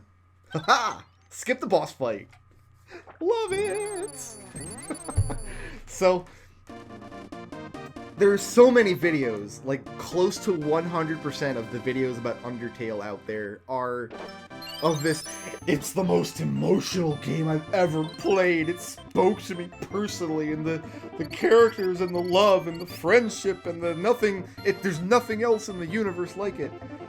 I found one video of somebody critical of Undertale that went into detail about why they didn't like it, but it was one of those, like, edgelord rage videos. Like he said a lot of cuss words and he yelled a lot. And he was real mean about it. It wasn't just like I didn't like Undertale and here's my video explaining why. It was I didn't like Undertale and fans of the game are stupid and if you liked it you were stupid. I can't believe how stupid you are. And it was like a 30-minute video. Little bit excessive in my opinion to make a 30-minute video where all you do is just attack and don't support any of your ideas. But at the same time though, like I think that game, I think a video that goes into detail about my thoughts on it, why I think these horrific war criminal characters who I am 100% justified in killing, like I'm a non-violent person. I'm not literally a pacifist, I guess, if you want to get into the political definition of the terms. Like, I'm not literally a pacifist, but I'm a pretty non-violent person. My thought is, don't hurt people if you can avoid it. Don't hurt people. But that said, there are still situations where killing another human being... What a great topic to talk about on Christmas, in your Christmas video. Brickroad. I'm so sorry. Peace on earth, goodwill towards men. Murder your fellow human being! No, anyway, there are circumstances under which killing another person is justified, and I think kidnapping is one of those circumstances, and I think attempted murder is another of those circumstances. But in Undertale, if you do either of those things, you get the bad ending. And just the moral lesson here, to me, is terrifying. That we now have a generation of kids and young adults who learned a moral lesson from Undertale about how everybody can be friends, and if somebody kidnaps you, they're just trying to be your friend, and if somebody tries to murder you with a spear in a sewer, you should make spaghetti with her and tell her that anime is real. That's a scary thing to me, because, like, oh, it gives me the willies. It really does. So, I want to balance that out a little bit. I want to bring it home a little bit and talk about a good experience that I had with Undertale. A legitimately fantastic experience. Is twice a year, the speedrun community puts on a marathon called Games Done Quick. If you're watching this video on Christmas Day, it's going to be in a couple weeks. They do it, it's going to be January 7th through something. It's like the second week in January, pretty much. And go to my Twitch channel, there's a link down to the doobly-doo to that as well, and we're going to be hosting Games Done Quick for the entire marathon. They do one in January, they also do one in July. And I enjoy both of them. It's some of my favorite times of the year. I don't stream on those weeks, I just host the marathon, and we all just chill in my Twitch channel. I host the marathon. We all just hang out, we talk about the game. Sometimes we make fun of them, sometimes we just enjoy them, sometimes our jaw drops. But anyway, the capstone game of each marathon is usually like a fan favorite. Like oftentimes it's a Final Fantasy game. Usually it's an RPG, something kind of long. So like Final Fantasy, one year they did Mario RPG. I think they did Earthbound one year, but this year they did Undertale. I spent the whole marathon like, well, here we go. Here's friggin' Undertale again. But here's the thing, is I watched, like the speedrun of it's like whatever. I wasn't super impressed with the speedrun, but watching the energy in that room at the end of the game, seeing everybody get so worked up about what was happening, because you had a room full of people who love them some Undertale, you know? And it's really hard to argue with that. It's really hard to argue with, as an experience, so many people got so much happiness from this game that kind of energy for it exists. Like, who am I to say, but you can't be happy in this game about kidnappers and murderers? Like, I'm just like some schmo. I'm some like little dickhead guy with a YouTube channel, you know? And in that moment, I was like, yeah, I get it. I absolutely understand why this game is so important to so many people. I think I'm safe to go under this guy. Yeah, okay, we're good. I was gonna have to go back and get some eggs, if not. So that was an excellent experience that I had with Undertale, was watching the end of that marathon, all of the energy at the end of that marathon being directed towards this game that so many people have this powerful emotional attachment to. It's really hard to argue with that. I tend to not have very strong emotional attachments with games like that. In general, once in a while a game, or in the case of Edith Finch, a very game-like thing that most people call games, but I disagree with them. Once in a while, one of them will really grab me. But that's a very tricky thing, because we all have different reactions with our emotions to things. And I think there's a tendency on both sides of this particular issue for people to exaggerate, for people to not do their due diligence, to look at it from the other perspective. So one end of it is the experience that I had with Journey. As far as I'm concerned, Journey is a... Oh, good. Okay, we need to take this balloon. I thought we were rude. We're not. We're fine. The experience that I had with Journey was that it was incredibly boring gameplay for zero payoff. I got to the top of the mountain. I said I wasn't going to talk about Journey, but it's a 3-hour-long Christmas video. I'm going to talk about friggin' everything under the sun. Yeah, I got to the top of the friggin' mountain in Journey, and all that was up there was a bright light, and the game started over. Hooray! But people are telling me, like, oh, Brickroad, but Journey's the best game to come out in years. It's all about the emotional attachment you have. So clearly some people did make that connection, and I didn't. And for me, from my point of view, there's this strong... there's this strong temptation just to call people out on it. Like, oh, yeah, okay, you have this strong emotional attachment to a game where all the gameplay is walking forward and maybe sliding down a hill sometimes. Woo, what great gameplay! What a great attachment. But the thing is, like, not everybody's in it for that particular experience. Not everybody's in it just for the gameplay, like I was. It could be argued that I went into Journey with the wrong mindset, like going into it trying to find something from a gameplay perspective. I wasn't going to get anything out of it. I think that argument's kind of bankrupt because, I mean, gameplay is what I cherish in video games over everything else. So I go into every game wanting gameplay. And if I don't get it, or I get a very lackluster version of it, I get cranky. And then my Twitch viewers yell at me. So...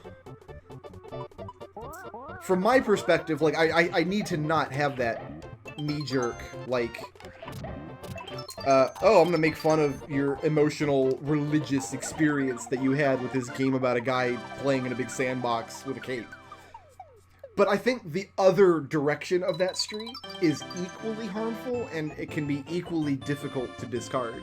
Like somebody who had a severely strong emotional connection to Journey, or Undertale, or Inside, or any of those kind of games. Like, sometimes it can be difficult for that person to understand my perspective.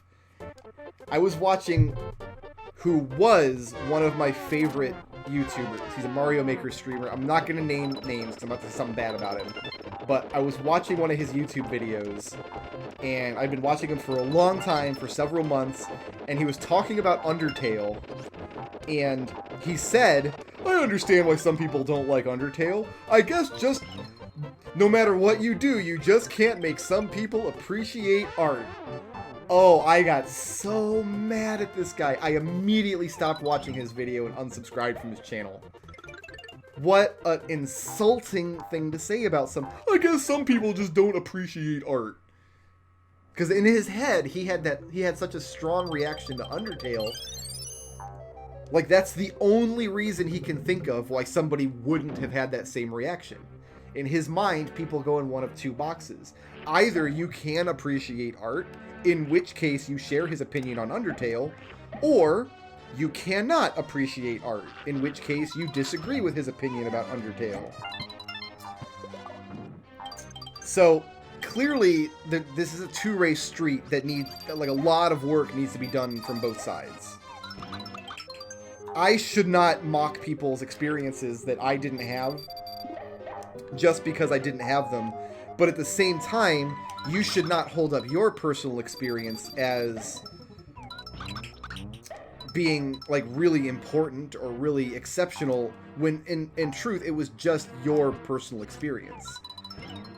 And I think that can be the danger of games that come out that only try to craft those experiences. They don't try to do gameplay or artwork or... I'm just botching this scene too. Nope, we're fine. Yeehaw. So there's a lot of work I think that a lot of people need to do in both directions. If you find yourself on either side of this debate, like maybe, just maybe, if somebody didn't like Earthbound, it's not because they're not able to appreciate the majesty of Earthbound. Maybe it's just that their brain is wired a little differently from you. And maybe, just maybe, if somebody really loved Journey, even though the gameplay sucks and gameplay is the most important part of video games, that's an objective truth, it's in the Bible, look it up. Maybe if somebody liked Journey for reasons other than the gameplay, that their experience was equally valid to your own. Maybe the road goes both ways. And that's the mindset that I've come back around to. And that experience in watching Games Done Quick, watching the end of Undertale, really helped to kind of quantify that to me. It showed me just like a snippet of... Like, I still think Undertale is a terrible game. I still think that it's emotionally bankrupt. The moral lesson is retarded. The gameplay is insipid and boring. Like, I still hold all of those opinions. I'm not about to revisit Undertale and give it a 10 out of 10, but it really helped me realize that, like, I got a fraction of what that feels like for people for whom Undertale is that incredibly deep and emotional experience. And it felt good. It felt good to see that place, even if only briefly.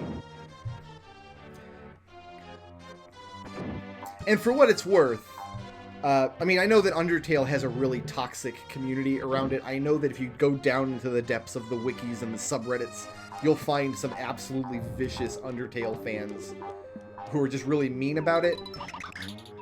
I will say that my personal experience with Undertale fans has been almost 100% positive. The people that I personally know that loved Undertale get why I don't like it. And they don't hold it against me. It's just that one Mario Maker streamer that I had to unsubscribe from. Give me my baby back! Baby back, baby back, baby back. Give me my baby back, baby back. I've been waiting the whole game to do that. I really, honestly have. I'm so sorry. I don't have any eggs. I need to get an egg. Egg! I'm gonna get a couple eggs, actually.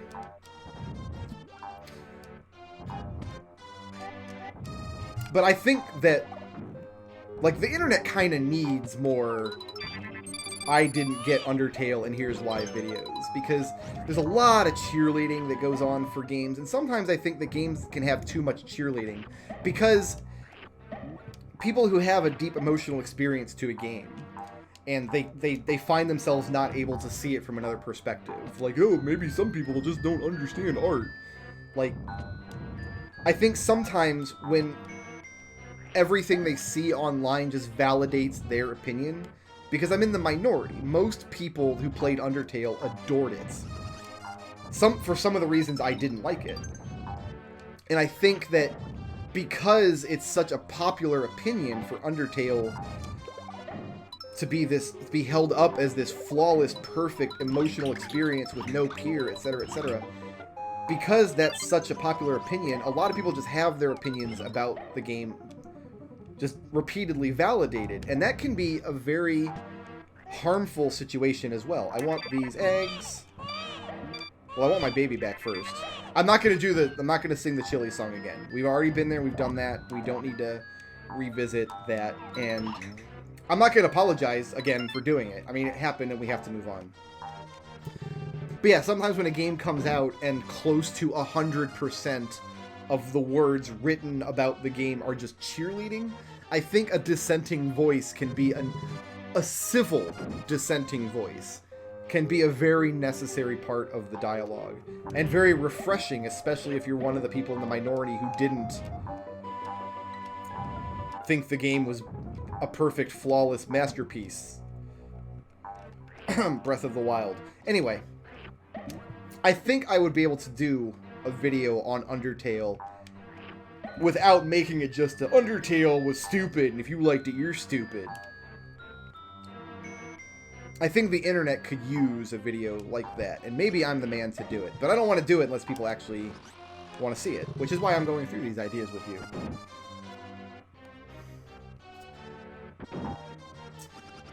The problem with doing a video like that, obviously... Do I have 4 keys now? I do. We're out of here. I would have to replay Undertale to get footage for it. Oh my god, just the thought of it makes me tired, really. Tired, mostly, yeah. Anyway, we don't need to dwell on that anymore. But I would love to be able to be disciplined enough to sit down and budget the time and make more analytical videos like that. The difficult part is it would have to be something that I do on top of the work that I'm already doing. Like, I couldn't do like a month of Let's Plays and then a month of nothing and then you get an analytical video at the end. Like, it would have to be something in addition. It would also have to be something I do at least semi-regularly, because there are going to be people who would subscribe to the channel to watch those videos, but who don't really care about Let's Plays. So if I put up like one good analytical video, and then all they ever they subscribe, and all they ever see after that is Let's Play, like that, now I've got an unhappy subscriber. So if I do it, it's something I would have to do at least like once every couple months, at least, at the very least. I made a Mario Maker level called Is Mildy Home, based on this concept of a level where you have to get a bunch of, you have to do like 4 rooms in any order. It's, in this game it's keys, in Mario Maker it's red coins. And it like 4 little puzzle challenges and things. Pretty fun. Now, of course, that's kind of like the standard level structure in some Mario Maker communities, is a red coin level with a bunch of doors and etc.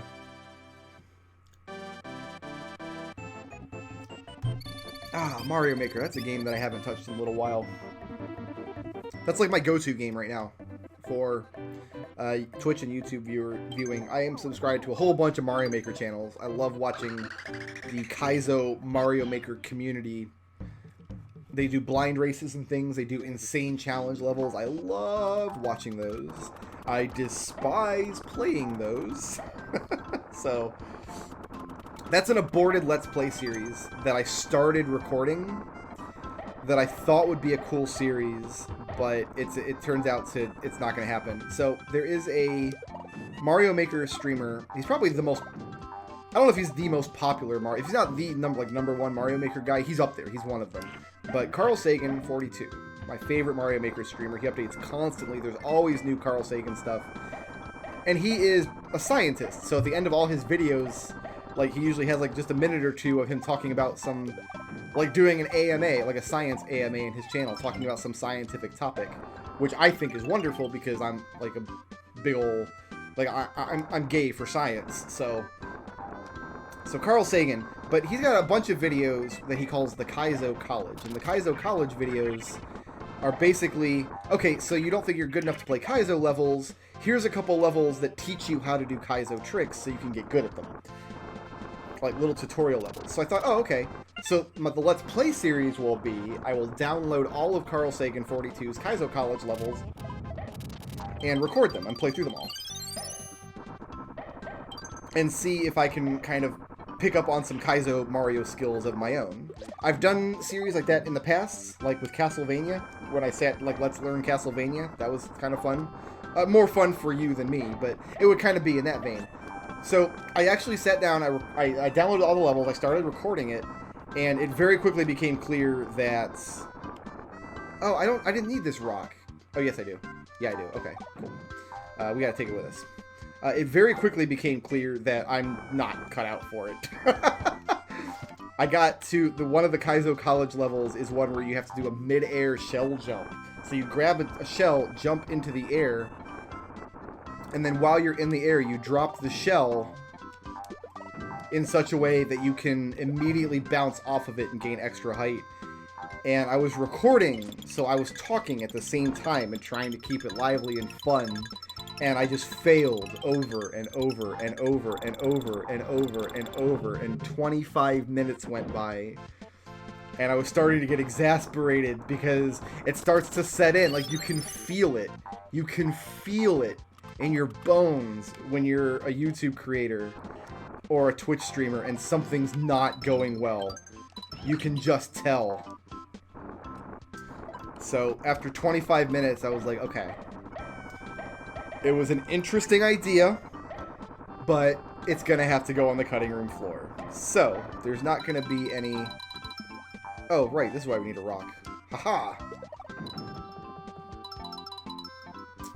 So the Kaizo College series is not going to happen, unfortunately.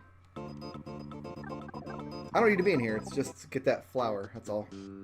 A little puzzle room is fine. Another Let's Learn series that I started recording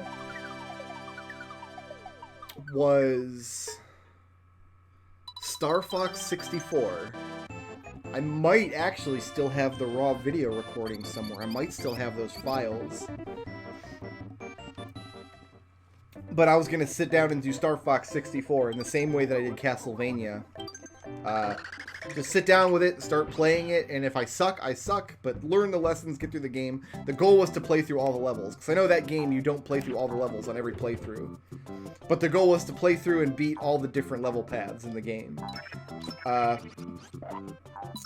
And I finished the first level path, like I finished the first one, and that's as far as I went. And I felt accomplished because I finished the game, but I don't think I had to retry. I think I did it on my very first try. But I don't like the game very much, and I don't think there's a lot of... I don't think there's a lot of value in me playing Star Fox 64. I think there was a lot of value in me playing Castlevania when I did the Let's Learn Castlevania series. Because that's a game where people... I mean, it's a game that I talk about a lot, you know? But like Star Fox, I don't love it or hate it.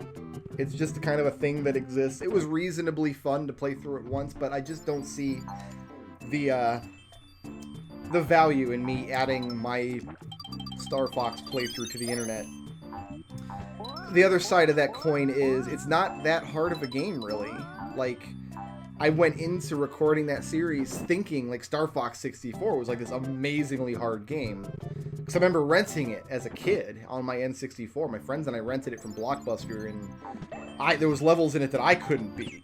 Like, I thought it was really hard, but my friend was able to beat it, so we got to see the ending and stuff. So in my head, I was thinking it's like this really incredibly challenging game, and overcoming it's gonna feel really, really good. But then it didn't. I got through the first level path, and I'm like, oh, okay, that was kind of it, I guess. Like, the rest of the series isn't going to be that much more difficult. So, from, like, the challenge perspective, there's not a lot of value in Star Fox 64, me doing a playthrough of it either, where there was value in me doing Castlevania, because that is an actual legendarily hard game. And then the other thing was, this was a couple years ago, actually. This is not even a recent story. I probably should have told this to you in my Christmas 2014 video, or whenever it was. You're going in the water, you're going in the water. Was, at the time, my gaming controller was an Xbox 360 controller. And I don't know if you've ever tried to play a Nintendo 64 game with an Xbox 360 controller on an emulator, but it's not very fun. The stick doesn't feel as good. Yeah, it's just, it didn't click very well for me. And I wasn't going to buy it on Virtual Console, because Virtual Console's a scam, hashtag wrecked. My apple cider is no longer hot. That's too bad. So, yeah, I don't know, Star Fox 64 just didn't pan out. It feels good to talk about Let's Play series and things that I started doing or whatever that didn't pan out. Here's another one that I talked about on my stream a little bit. And I'm very hesitant to mention it. Because I know that as soon as I mention it, everybody's going to be like, do it, Brickroad, please do it immediately. I want to see it so bad. Like, I don't want to disappoint you guys, but there was the hole. You guys asked me where's the hole? There it was. Found it. So, a while ago, I did a Mega Man series where I just played Mega Man 1 through 6. All the games, right in a row. And there are other Mega Man games to play. So I concocted another series with 6 more Mega Man games. I was going to do the fan-made demakes of Mega Man 7 and 8, both of which are actually very good. If you've never played them, Mega Man 7 and 8 aren't good games, but somebody made 8-bit demakes of them in the style of the original classic games, and they're much better. So I was going to do those, and then do Mega Man 9 and 10. I've already done Mega Man 10, but this would be part of a bigger series, so I was going to do it again. Kind of like how I did Mega Man 3 again for the previous series. And then I was going to do Street Fighter Cross Mega Man, which is kind of, sort of an official release. Because it wasn't made by Capcom, it's another fan game. But, I mean, in the spirit of this series, it does fit. Capcom did kind of canonize it, and I was already doing fan versions of the official games anyway. And then I was going to cap it off with Mega Man 2.5D at the end, which is probably the best Mega Man fan game I've ever played. So there, you got 6 more Mega Man games. Do another big old long series of 6 Mega Man games, because people like the first one. The first 4 games I recorded without a hitch. 7, 8, 9, 10, no problem. But man, Street Fighter Cross Mega Man is a wearying game, you guys. Oh my goodness gracious. So I put in a lot of practice of these games, because I didn't for the first Mega Man series. I went into Mega Man like 4 and 5 and 6 without playing them very recently, and it shows in that series. I wasn't going to do that again. I put in the practice. I did the time. I played 7, 8, 9, 10 several times each to get it down. I got good enough to make a really good series, and I got it all recorded, those first 4 games. And then I got the Street Fighter Cross Mega Man, and I remember playing it back in the day when it first came out and liking it a lot. And then I remember streaming it a couple times and liking it again. But when I actually sat down to try to get good at it, I realized just how bad the game is. I mean, as a little fan game, like as a little gimmicky fan game somebody threw together, lol, Mega Man fights the Street Fighter guys, I guess from that viewpoint, it's still kind of a quality game. But I couldn't get to the rich, creamy center of Street Fighter Cross Mega Man this time for some reason. One of the problems is, like, I wanted to do... like, there are hidden bosses in the game. And the hidden bosses are, like, unreasonable. Oh, I can go up here, can't I? Hold on. What's up here? I'm hoping it's a passage up the level. Oh. Oh, okay. It's just probably just a flower or something if I kill those little mildy turds.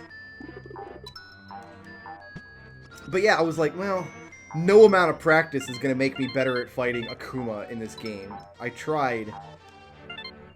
I think I did. Every day I committed to this. Every day... I gotta go down there. Every single day I decided, oh, I gotta get a shell. I need a shell. Maybe this door will put a shell in my face. Every day I decided I'm gonna put an hour into practicing this game. Whatever's giving me difficulty, I'm gonna sit down for an hour and practice it. So, like one day I sat down and I just played the fight against Rose, which is a fight in that game that I have a lot of trouble with, over and over and over again for an hour. Did the same thing one day in the fight against Ryu. Did the same thing, not Chun-Li, because Chun-Li's super easy to kill in that game, but... And I got all the bosses kind of well enough to where I felt somewhat little bit comfortable with them. And then I got to Akuma. And I sat down for an hour and I didn't beat him once. And the next day I sat down for another hour and I didn't beat him once. And I sat down the next day for another hour and I didn't beat him once. And I think after a week of this, I was so sick of the game I didn't want to play it. And I said, okay, I don't have to do it today. I'll take one day off. And of course that one day turned into a week. And that week turned into a month. And now all of my skills have atrophied. So... when I decided, I'm like, I've got to buckle down and get this series going. Like, I've got to. I try to, on my YouTube channel, I try to update a big series and a little series at the same time. Like one series with a lot of videos and one series with less videos. And I think at the time I was updating Metroid Prime as my long series. And I'm like, I've got to get this Mega Man series, at least the first episode, processed and in the can by the time that last Metroid Prime video goes live. Otherwise, I don't have a long series to upload. I don't have anything else to do. So I sat down again and picked up Street Fighter Cross Mega Man, and I was bad at the entire game. Every single boss. I couldn't do it at all. And I realized, like, even back when I was practicing the bosses and was getting kind of reasonably good at them, like, sometimes I'd go into the fight with Rose or Ryu or whoever, and it would be awesome, and I'd do a great job, and I would dodge the attacks. But sometimes, like, their attack setups just don't have answers, and you just take ridiculous, stupid damage. And it just became apparent that the game, I mean, I don't want to disparage the man that put so much work into it. You did a great job making your little game, but you can see that not enough work was done to make the game enjoyable. So I was at this crossroads. I'm like, man, they already know Street Fighter Cross Mega Man is coming because I've got the previous videos recorded. And at this point, I didn't want to roll right into recording 2.5D because, like, my skills in that game had atrophied too. And, so eventually I decided, okay, it sucks, but I have to just admit to myself that this series is not happening. I have to be a big boy about this, you know, put on my adult pants.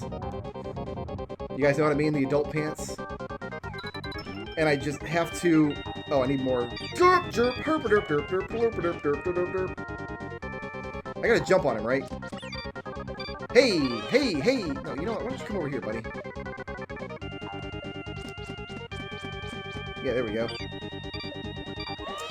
I got to a point where I'm like, you know what?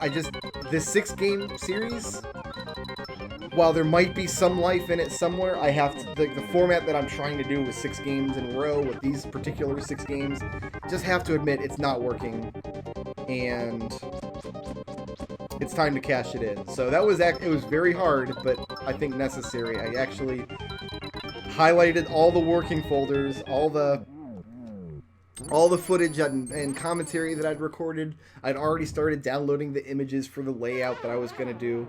Just deleted it and emptied the recycle bin. It's like sometimes you just have to cut the idea loose. I still want to go back and do those demakes at some point. I think I might just stream them, though, instead of doing a full-on YouTube series. So... And that was the day I was like, okay, I still need a series to put up. I've got like 3 more Metroid Prime videos, and then I've got to put something else up. So I've got to play a long game in that span of time and get it all recorded so I can get the first episode of it online. And that was the day where I asked my Twitter, hey, if I play a Final Fantasy game, which one do you want to see? 3, 4, 5, or 6? And they all said 6. So Final Fantasy 6 started going up. So, if you wonder to yourself, Brickroad, why did you start uploading a long RPG series to a channel that you yourself say you don't like playing RPG series for? That's why. I was desperate in that moment. I didn't have another idea ready to go. I didn't have another game waiting in the wings to play. I needed a long-form game, something that I could get 40 or 50 videos out of, but I could complete in a weekend. And putting that together, it's got to be a Final Fantasy game. Like, that's... It would have to be a Final Fantasy game. So, that's where Final Fantasy VI came from. I blew through it in a weekend, got all the footage recorded, and that's where that... Sometimes desperation provides some of the best work. People love the Final Fantasy VI series. I mean, it's pretty popular. People are enjoying it a lot, so... Hey, at least it's not Breath of Fire 2, right?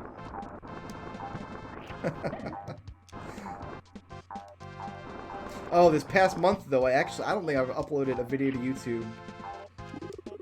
I think it's been since before Thanksgiving. It's been about a month because my work computer, the one where I process all the videos and upload from, is crapped out completely. And I spent a bunch of time troubleshooting it, and I narrowed it down to a couple of components which I replaced. Like one of the RAM chips I determined was bad, and the power supply was crapping out. The video card in it was still new. That's less than a year old. But it seemed like whatever... Oh, I gotta break this.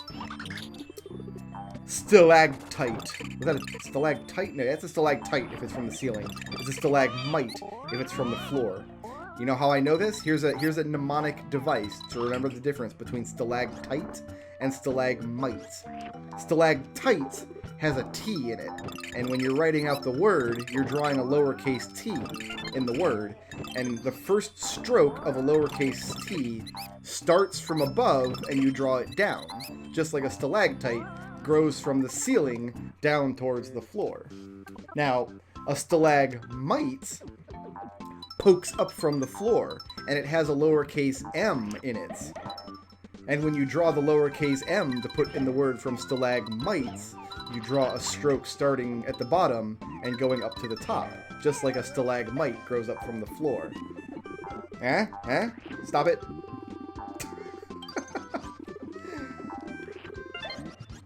What was I talking about? I don't remember now. Something probably not that important. I got on this whole stalactite tangent, and it just... Whatever I was talking about vanished into the ether. Goodbye! Oh, sorry about my broken computer. So yeah, I haven't been able to process videos in a long time. I have a... This is why I don't like complaining about problems like this. It always makes me feel really guilty to complain about problems like this, because the biggest problem in my life this month has been one of my 3 computers is broken. Technically 4 because I have a smartphone. One of my 4 computers. How much of a first world problem is that? Worst case scenario, the computer's junk and I have to start processing videos on my streaming computer, which is what I'm playing Yoshis Island on right now, and where I'm going to process this video. I don't like doing that because it actually kind of doubles my workload. Like rendering time on my work computer, when I'm done recording the video and editing in it, it's got to sit there for a couple hours and render the video out. And usually while that's happening, I can use my gaming computer to play a game or watch Netflix or stream or do anything else.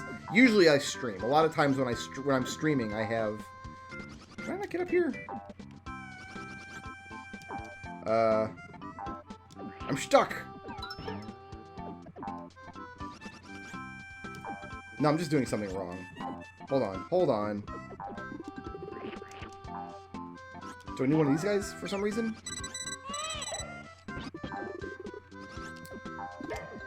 Oh, no, he's dead. Oh, that's bad. Huh. There's a jump that I can't make in Yoshi's Island.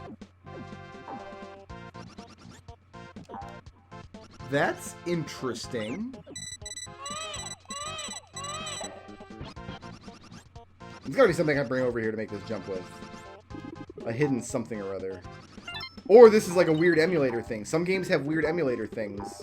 Oh! Yeah. The snowball. Bring the snowball, and then I can jump on the snowball. So a couple of days ago, actually it was before my D&D stream. We're going to have a whole conversation about Dungeons & Dragons in a minute. Don't worry, we're going to get to that. We got a lot of video left to go. The last episode of Flumpscape was just last Sunday, actually. And a little bittersweet. Like, it's sad to see the campaign over because it was such a joy to play Planescape with my bros. But at the same time, I'm like glad to see it over because we've been playing that campaign for 2 years and you got to move on at some point. But before running the final Flumpscape episode, I took everything. I took the computer apart, every single component, plugged into the motherboard, unplugged everything, laid it all out, and I was like, okay, I've troubleshooted a couple things. I've replaced a couple components. I can't get the thing to boot for very long. I'm going to put everything back together and just hope it was a loose connection or something. And hope everything just works now. And if it doesn't, I'm going to have to just reorganize my my workflow. I'm going to have to use the gaming PC to process videos from now on. Which means I'm going to have to plug the second monitor that I'm using on my work PC into the gaming PC and find a monitor extension cord so I can set it on my desk, which means now I'm going to have a monitor that I have to move off of my desk and set somewhere else every time I want to stream. Like, it was going to be a big mess. I put everything back together after the D&D session was over, and I didn't do anything else that day. The next day, Monday, when I woke up, I powered the computer back on, and I'm gonna die, I'm gonna die, I'm gonna die, I'm gonna die, I'm gonna die, I'm gonna die, I'm gonna die. Am I gonna die? I might not die. I might be okay. I need a platform. There it is. I didn't die. Everything's great. So the next morning, I powered the computer on, and I didn't do anything else with it. I just wanted to see if it was gonna overheat again, or if it was gonna crash. What the hell was gonna happen? And I'm delighted to say that as of this moment, it's still on. After like a couple days have gone by. That was Sunday today. It's been almost a week, actually. That was Sunday. Today's Friday. God, that makes me sound lazy, doesn't it? That I put this computer back together. But it's still on, and it's still sitting on the desktop. So right now, everything with it's still fine. I've transferred all of the Flump raw footage over to the computer, so it's all there and ready to start being processed. I also finished yesterday rendering the next 2 Final Fantasy videos. One for Final Fantasy VI, one for Final Fantasy Randomizer, which I'm going to put up. I'll put one up after I'm done recording. Why not? I have it done. I might as well put it up right now. Right after I'm done recording Yoshi's Island. So the computer can do at least a little bit of work. It can render a file, at least. I don't know if it's going to survive editing a file, but God willing, if it does, that's good news, because it means that the computer is at least ready to go for another another round. I don't know. So that's good. But anyway, if you've been wondering why I've been irregular on YouTube this past month, but I've been pretty regular on Twitch, that's why. It's not that I'm trying to punish you guys for forcing me to play RPGs. I just got penguined. I got penguined in my stupid monkey face. Yoshi's a monkey.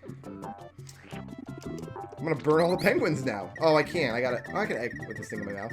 This is fine. This is okay. Anyway, D&D. Yeah. Yeah, real bittersweet to have that campaign end after it was a 2-year-long campaign. Which is kind of amazing to think about. I've been playing D&D since I was 8 years old. 8 years old. 2nd edition Advanced Dungeons and Dragons. I almost got penguined again. Burned! Burned! Burn you! Oh, I didn't have any more burn sauce. I don't think I've ever played or run in a campaign that lasted 2 years before. I think the closest I've come is we've done campaigns before we ran for a couple months, then put them on a shelf, and then that DM picked up the campaign again at a later date. Like, I think that's the closest it's gotten. So, yeah, this is probably the longest campaign I've ever done. Oh, I need the watermelon.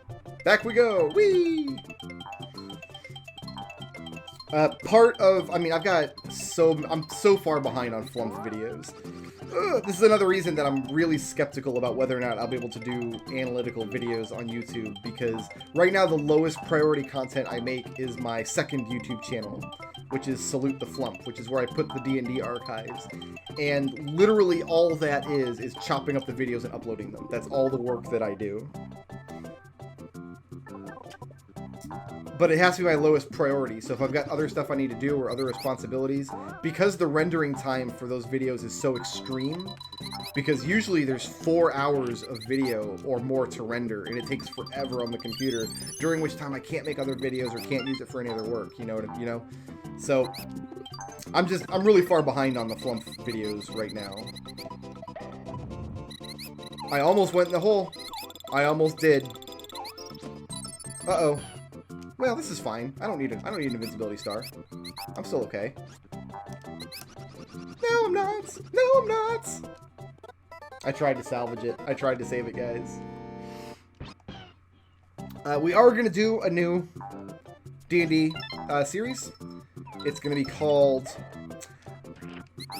Tentative title is going to be Flump of the Wild. It's going to be a very low magic game based on the PC playing monster races. So actually, like humans, elves, dwarves, that kind of stuff is going to be disallowed in the campaign. And everybody's going to have to play a monster race. A book came out last year, actually, this time last year, called Volo's Guide to Monsters, which has a lot of really in-depth lore on different kinds of monsters in the Dungeons & Dragons world, and a lot of rules for playing, like goblins and orcs, and things of that nature. So we're going to do a low magic campaign based on the idea of the PCs playing monsters. And that's all you get! That's all the explanation I'm giving. That's all I gave my D&D viewers on Sunday on the final ever Flumpscape video. But that campaign, we're starting it on Sunday, February 4th. So I hope you guys will come around and check it out. If not, I hope you'll just go over to the Salute the Flump YouTube channel and subscribe, and maybe you can watch the archives on YouTube. That would be very nice of you. I always say this of my YouTube archives, like, it's a lot of work on my end, chopping up those videos and rendering them. Just in terms of in terms of the time it takes that I can't use the computer for other work, you know? For very little view. Like a Flump, like the Salute the Flump channel rarely gets more than 20 or 30 views on it. Rarely. And it's got very few subscribers. But the people who do watch it, the people who do need that content, it means so much to them that I do it, that I can't, in good conscience, write it off. So we're going to celebrate Mario's adorable Santa hat here with a Christmas song. Please join me. It is the spirit of... That's not the lyrics, Brickroad. I already messed up the song. Hold on. I can salvage this. All I have to do is kill myself. There we go. Okay. And now we just pretend like I didn't mess up the 4th word in my favorite Christmas song. We can start all over. Alright, please join me in my favorite Christmas song. It is the season of the heart, a special time of caring, the ways of love made clear. It is the season of the spirits, the message, if we hear it, is make it last all year. It's in the singing of a street corner choir, it's going home and getting warm by the fire. It's true wherever you find love, it feels like Christmas. It's true wherever you find love, it feels like Christmas. It feels like Christmas! Ho, ho, ho, ho! That was a hole that I fell in. Thank you for indulging me. And now we get to play that scene again. It's really hard to talk and play games at the same time. And it's even harder to sing and play games at the same time. Yoshi be like, this fool's singing about Season of the Heart and I'm falling into a bottomless pit. And I think this baby's diaper needs changing. He's like, Season of the Spirit, my blue ass. Because he's blue. This is the blue Yoshi. This is Bloshi.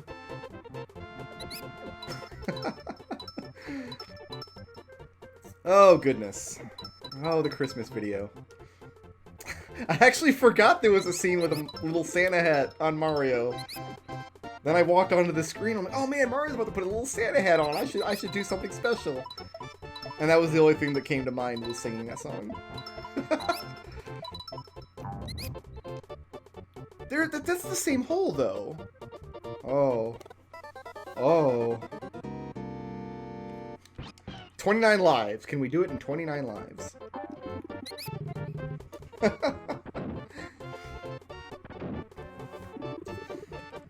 Oh, my goodness.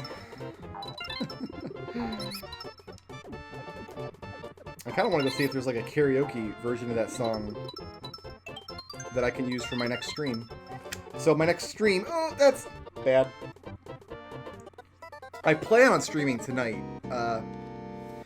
Every year, there's a guy that does the Final Fantasy V 4-job fiesta, where he picks 4 jobs for you have to use them in Final Fantasy V and play them.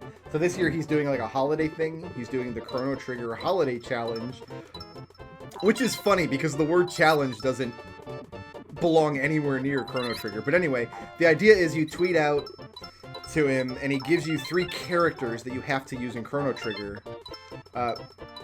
So I would say probably about 30 or 40% of Chrono Trigger lets you pick your characters. But only like the last... only the last couple scenes let you pick all of your characters, because otherwise you have to use the hero. But anyway, it's not going to be a challenge, because the game is so easy. Like, I can't think of a party you could get of Chrono Trigger heroes that would be bad, you know? And then the team that I got was... Oh, that's... No, that's bet! Ooh! I just Michael Jacksoned a little bit. Ow! It's fine, though. Sometimes you just gotta Michael Jackson. Sometimes you gotta channel your inner MJ, you know what I mean? It is the season of the thriller. That didn't work as well. I don't know. A zombie with a Santa hat? I don't know.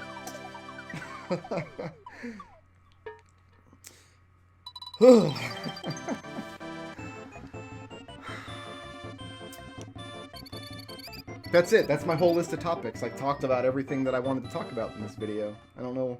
I actually thought for a moment, because I said at the beginning, like, I really didn't want to do a Nintendo game for my Christmas video, because, I mean, I feel really squicky about Let's Playing Nintendo games these days, because they have such a negative view of Let's Players and streamers and stuff. Like, it's kind of difficult.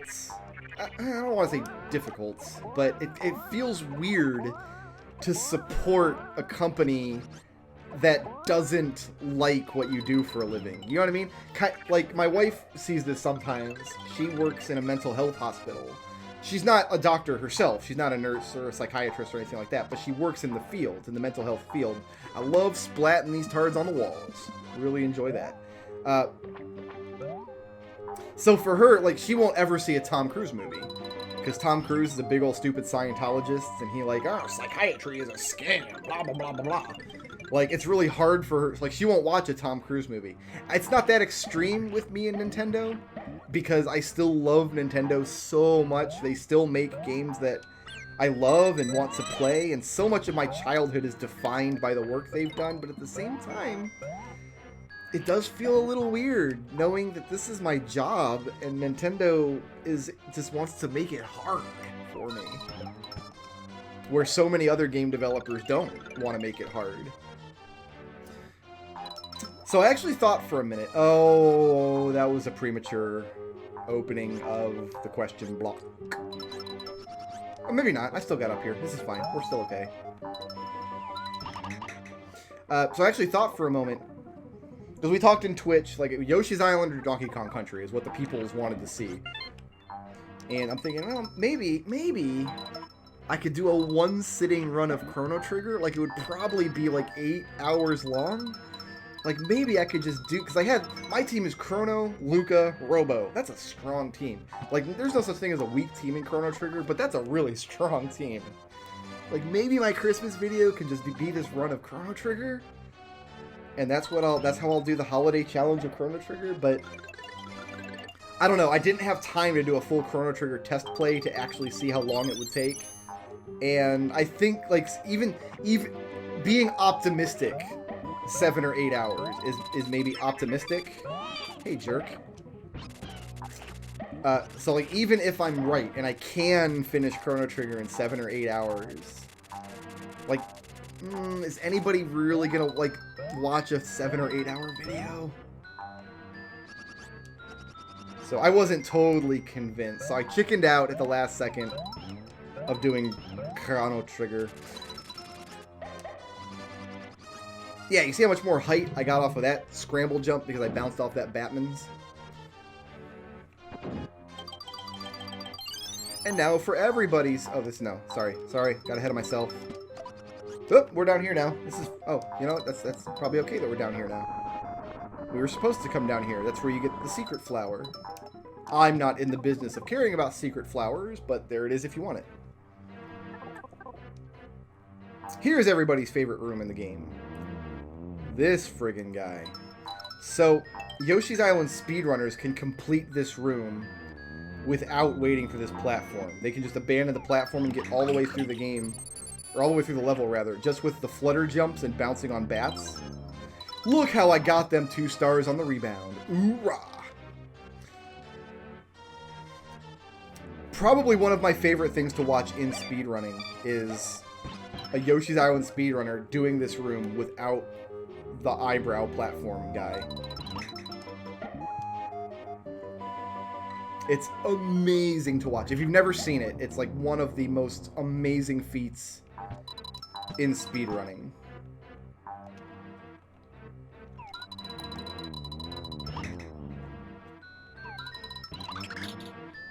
I don't know why there's an arrow there.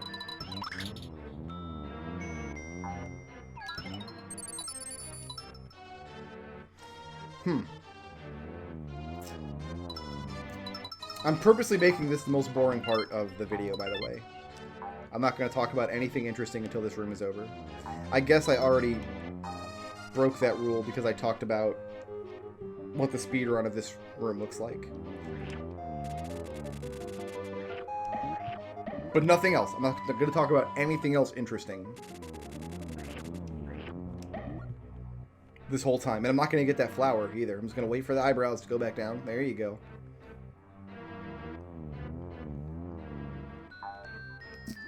Egg.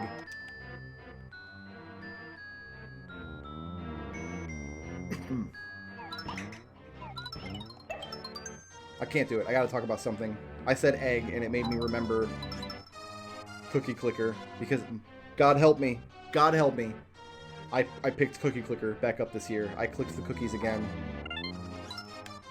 I know it was a bad thing. I know it's bad for me. I realized that, but I did click the cookie, because in that game, you have to do, like, seasonal events that you unlock. Like, at the time, originally, they were just, like, seasonal events. Like, for Easter, they came out with, like, the Easter event. But after the Easter event was over, he coded in a way that people could do the Easter event as much as they wanted, so they don't miss out on, like, the bonus Easter stuff when they're just playing the game randomly. And the Easter event, you've got to unlock Easter eggs, and one of the Easter eggs is just called Egg, in all lowercase letters, and all it does is give you +9 cookies per second, at a point in the game where you're getting, like, millions of cookies per second.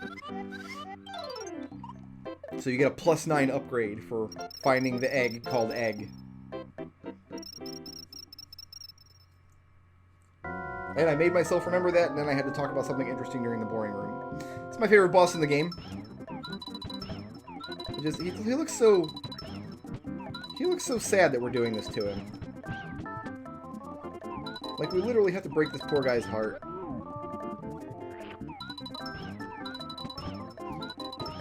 I think we can get in there with 4 eggs if we're not terrible. I gotta get more eggs. Egg? Egg? Egg? Sluggy the Unshaven. Favorite boss in the game right here. Oh my god. Aim, Brickroad. Aim. For the love of canned hash, do not get killed by Sluggy the Unfriggin' Shaven. Ah! Come on! Oh my god, I hope we only need to do this one more time. Don't. Nope, back off. Bad touch, bad touch.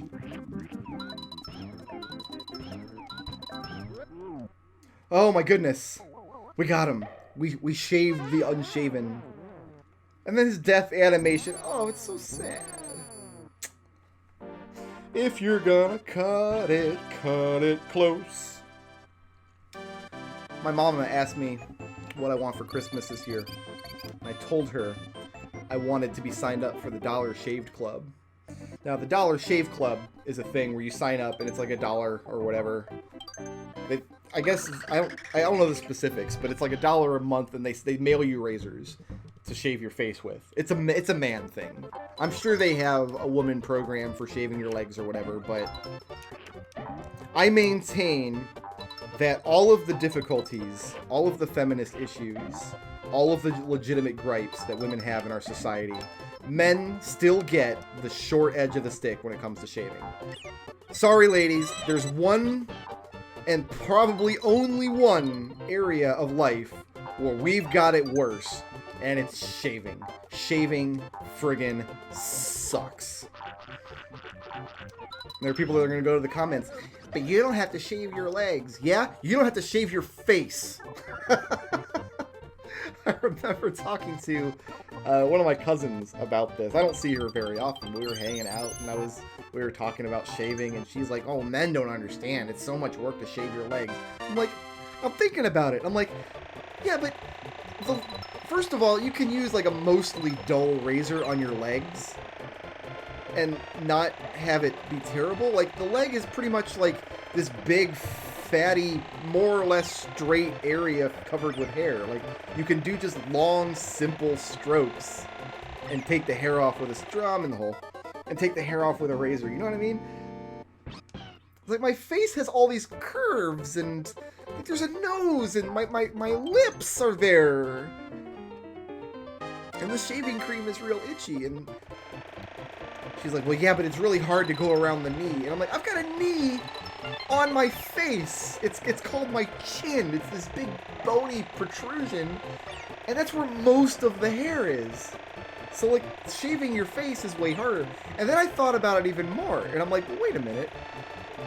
Like, if you screw up shaving your legs, like, it doesn't matter, because you can wear pants. Like, say you screw up badly. Say you, like, have gashes all up and down your legs, just scar tissue from years and years of terrible shaving habits. You can just, like, put on legs and nobody notices. Like, I can't put pants on my face. When I shave, if I, like, cut myself, or if I, like, use a bad razor and do a bad job and don't get all the hair, like, I can't hide it. I can either just walk around with a crappy, terrible situation, or I can take time out of every single day to make sure that I have a really good sharp razor and get all the contours, and I don't want to do that. It's so much time. I also can't grow a beard. Some dudes are going to the comments like, grow your beard out, Brickroad. Just beard it on up, man. Just be a man. Canadian lumberjack beard is the style right now. Get you a big old hipster beard, and you ain't got to shave. I can't grow a beard. I'm sorry. I don't have the genetics for it. My face reaches a point of maximum itch, and then that's it. That's as far as it can go. So, I kind of have to shave. Like, my buddy Vorpal, who I was talking about earlier, we played D&D with him for years. Clean shaven. He shows up one week with his big old man beard. It's like, holy crap. Just out of nowhere, Vorpal can just grow this magnificent man beard, and none of us saw it coming, and none of us were prepared. But I can't, so I gotta shave. So, the problem is, like, it's not something I think about every day, but it's something I do need to do often enough that it's, like, a major part of my life. I salvaged that. Woo! No, I didn't. Oh, God. Okay, no, I got 22 seconds on the clock. We got this, Mario. Don't worry! I'm coming, maybe, Mario! Oh god, I'm not coming. Oh god, I did that same thing again! Farewell! I abandon you, infant!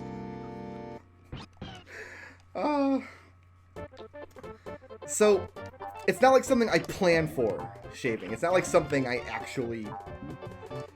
So what'll happen is I reach that point of, like, maximum itch. And I'm like, okay, I gotta friggin' shave today. I gotta do something about this.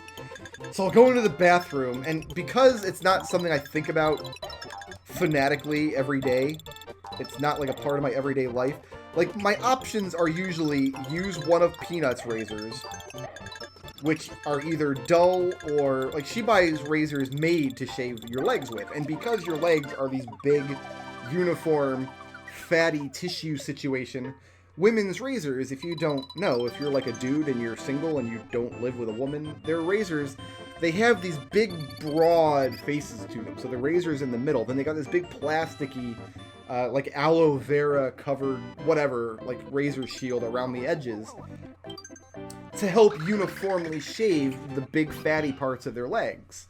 You can't shave your face with one of those because you need, there's this big hunk of plastic there, right? Right in the area where you're trying to get the hair underneath your stupid nostrils, and you can't do it with this big plasticky thing. So I've either got to try to make do with one of those, or I've got to use whatever razor I bought for myself last, which typically has already gone through a couple of shaves, which means it's probably dull, which means it's not going to get the job done, or it's going to cut you really easily or something. And so sometimes, here's what else happens, is I'll be in the grocery store or sometime, and I'm thinking about this. I'm like, aha, I just shaved last week, and I had a bad shaving experience because I had to use Peanut's pink Venus for her leg shaving equipment, and it didn't get the job done correctly. So I'm going to plan ahead. I'm doing my grocery shopping. I'm going to buy, right now, some razors. I'm gonna buy some razor heads. Get a new razor. What the hell? $14 for a razor? I ain't paying no $14 for a razor. That's friggin' ridiculous. Tell you what, I'm gonna buy one of these $3 razors. It looks like it's the same exact thing, and I'll make do with that. Then I go home, and it's another week or two before I need to shave again, and I've totally forgot about the entire transaction that I just had in the Publix. And I'm thinking, oh, I got my brand new razor today. I don't have to use the Venus for her. And it's terrible. It's terrible shaving with a cheap razor. There's a reason razors cost $14, you guys. There's a reason. So, but now I've got these like 4 razor heads that I bought in the $4 or $5 set. And I'm not going to throw them away. I gotta use them all. So that's like my next month or two worth of razors. And that's time for me to just forget everything that I had learned. So I'll go through the razors, and then the month after that, it'll be the whole, oh, the Venus for her can't be that bad. I might as well just stop complaining and use that. And then have that bad experience, and then, oh, but this time, I'm going to go to I'll just buy my own razors in the Publix. I'm thinking about it. Haha, I'm so smart. I'm a responsible adult. $14, I ain't spending no, etc., etc. And this cycle has been repeating for 20 years. So, my mama asked me what I want for Christmas, and I told her I want, because I did some research, and apparently the razors in the Dollar Shave Club for men get good reviews and stuff, and it's just like, man, if I just had a box that showed up at my house every month that had my razors in it, and I don't have to ever think about it, and I know that they're always just going to be there, because usually, 9 times out of 10, something like this, Peanut's got my back. You know, Peanut's looking out for me. You gotta support each other when you're married. Sometimes I got her back, sometimes she's got mine, but, like, the razor thing, just women don't understand.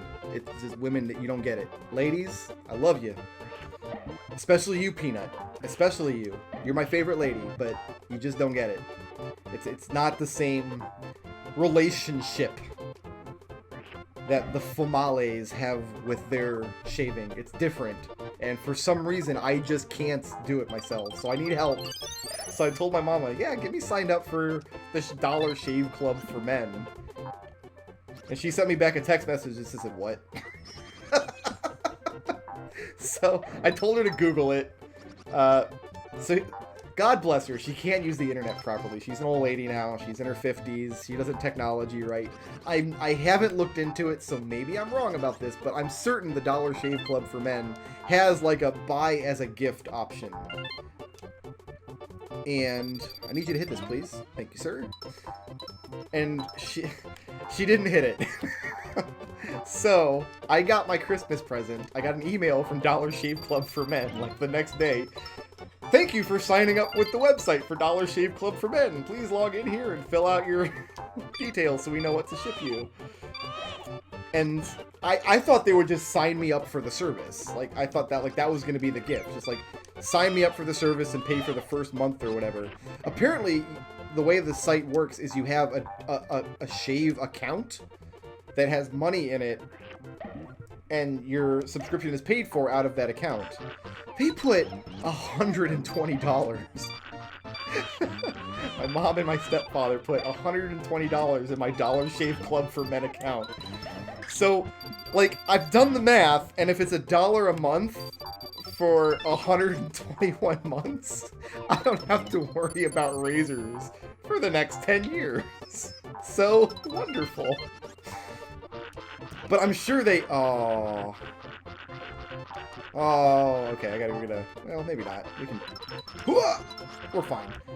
I'm sure they intended it to be a Christmas gift. Like, I'm sure I'm gonna go over there, and there's gonna be, like, a thing under the tree that tells me what my present is and gives me, like, the login information. But because they didn't select the gift option on the website, like, I already have it, and the razors, I'm actually expecting them today. I'm expecting them to roll up today with my first... I'm so excited. My first, shipment from Dollar Shave Club for Men. And it's good because I'm so itchy. Because the last week or so, I'm like, I'm gonna wait. I'm gonna hold off. I'm gonna hold off. I'm gonna shave with my razor from the Dollar Shave Club for Men.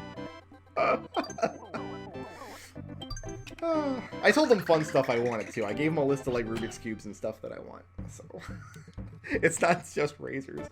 But that's the kind of present, because my parents are big into buying toys. Christmas is a big deal for me and my family. Like, I know some people aren't really that into it. For some people, it's just like a thing that happens once a year. But maybe you can tell because I make such a big deal out of it here on YouTube. Like, it's always been a big deal for me and my family. We grew up poor. We didn't ever have a lot of money.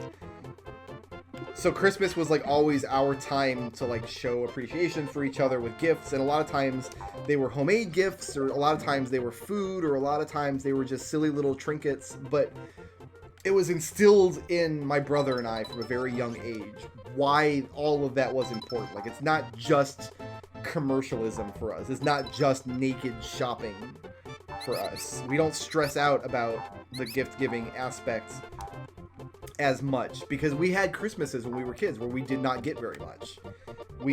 I tell a story that Peanut hates about one Christmas. My brother and I, we got gifts. She went to Goodwill, my mom, and bought used board games from the Goodwill. That's all she could afford. She couldn't afford Nintendo games. She couldn't afford real toys. All she had was like $30 total, and she went and bought us used board games from the Goodwill. And my brother and I loved them. We played those board games to death. No, oh no! Baby Mario, I miss you! Please come back to me!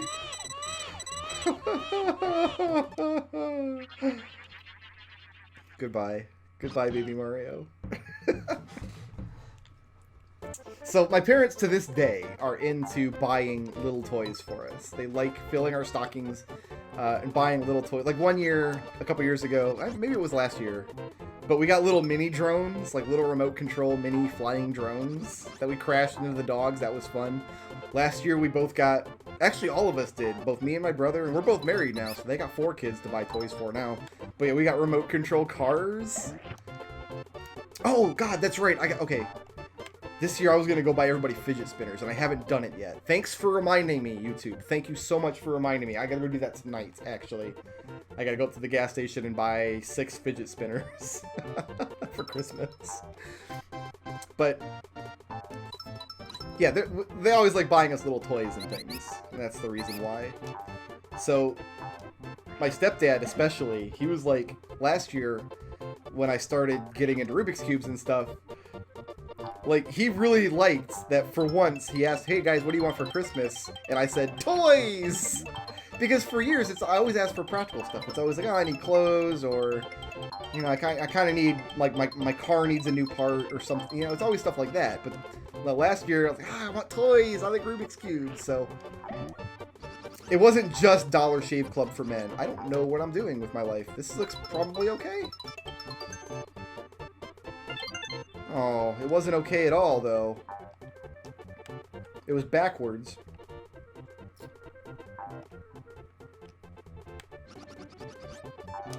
Oh, oh. Alright, alright, alright. Getting frisky. Getting frisky with it.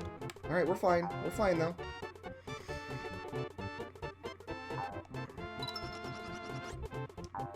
Oh!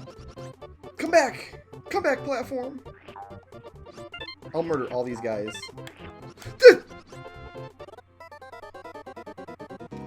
I was so focused on murder that I have to replay the level now.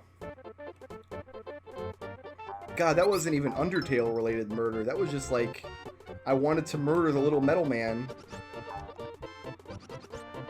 How terrible of me.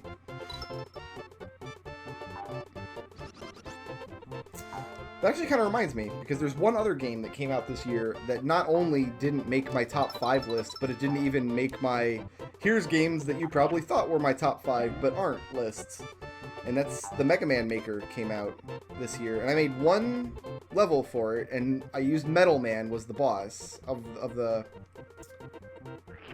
level. And so when I said kill that little Metal Man, that reminded me of it. Mega Maker, I'm very skeptical because it has two problems. For one, it's not feature complete. It's clear to me that they rushed that program out. They say it's been in development since 2016, and I believe it because it feels like something that's only been in development for a year. And it has very few features. You would expect Mega Maker to have... I mean, it's great for what it is, but it only has, like, 10 bosses total out of all the Mega Man games. There's no functionality for adding your own bosses. There's no functionality for designing anything, actually. Everything has to be a pre-existing Mega Man asset, which might be okay, because that's how Mario Maker works. Like, it might be fine, but at the same time, there are so few features that you get tired of seeing the same, like, couple of level skins over and over, and you get tired of fighting the same, like, 10 bosses over and over, you know what I mean? So that's one problem it has, is after I spent a couple of days with it, I'm like, alright, yeah, I get it. It's Mega Man Maker. But the other problem it has with it is a problem that Mario Maker had very early on in Mario Maker's life, was it was just so hard to find good levels. Because you had the 100-Man Mario, which basically just gave you a bunch of random levels. And there were a couple different difficulty settings. The problem was, there were so many just, like, novelty, like, automatic levels, that playing on the easy difficulty was pointless. But then, if you played on the hard difficulty, they were just all these lol 10 million spikety chain chomps everywhere. Like, at best, you'd get a fun Kaizo level that you still couldn't play because it was too hard, but at best, like, it still has some design that went into it. So I couldn't play normal because all the levels were insultingly stupid and easy, but I also couldn't play hard because somebody put 50 friggin' Bowsers in there all on one screen, you know what I mean? And that's the problem that Mega Maker has, is you either get these just stupid nothing levels that don't matter and obviously are just thrown together like Babby's first level, or you get silly, ridiculous ROM hack challenge, the game, the book, the movie, the ride, you know? And I'm not into either of that. So Mario Maker solved this problem by adding a new difficulty level. They added Super Expert. So now what happened was all of just the crap, like impossible, here's like 50 wigglers up your butt levels, all of those got shunted off to Super Expert. And all of the really well designed but still out of your reach as a standard Mario player, like the Kaizo levels, all of those got shunted off to Super Expert. So now if you played on the hard difficulty, what you were left with was just decent mid to hard level Mario challenges, which was the sweet spot. I remember back when Mario Maker was still kind of new, I put out a couple of YouTube videos. Hey guys, here are some Mario Maker levels that are fun. And if you're wondering why I stopped doing those, that's the reason why, is because Nintendo fixed the problem. It's super easy to fall in the hole, I'm not in the hole. Mario. Mario, come back. Got him. Sorry. Sorry, boys. You go hungry today. Nope. Nope. Nope. Nope. Nope. Nope. Nope. Nope. They're gonna bake him into a pie.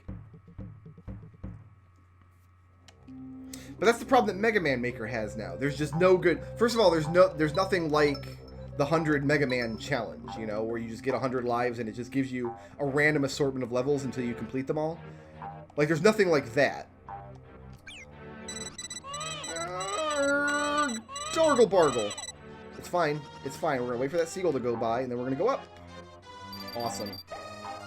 So you can push the random button over and over, but since there's no, like, difficulty setting, you're going to get just a random level from every single Mega Maker level ever made. And most of them are lousy. Or you can just play, like, the top-rated levels, but the top-rated levels are kind of lousy, too. Like, they're either just silly gimmick challenge levels, or they're the automatic levels. I went and actually looked yesterday. The #1 rated level on Mega Maker right now is it's kind of a fun level, but it's a silly challenge charge kick level. Is the best. That's the best of the best of the best in Mega Man Maker right now. And the second, #2 highest rated level, somebody remade Super Mario Brothers 1-1 using the graphics in Mega Man Maker. So, lol, they used little Met guys instead of Goombas, ha ha ha. And it's like, you can't even trust the highest rated levels to be good, you know? Because they might not be. Are you dead? Yeah, you can get killed. More eggs. There's another cannoneer up there that I probably should kill. Oh, Mario. I can't tongue you because I've got something in my face. Okay, he's dead. One more up there? Yeah.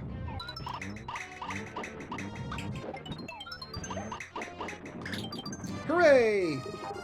Now I can ride the platform up.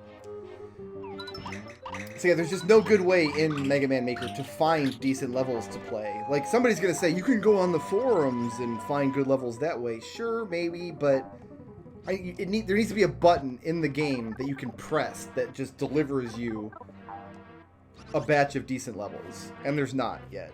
So, like, the Mega Man Maker just feels unfinished. It feels like, hey, let's do Mario Maker except with Mega Man. But also, you can't eat their Raven Men.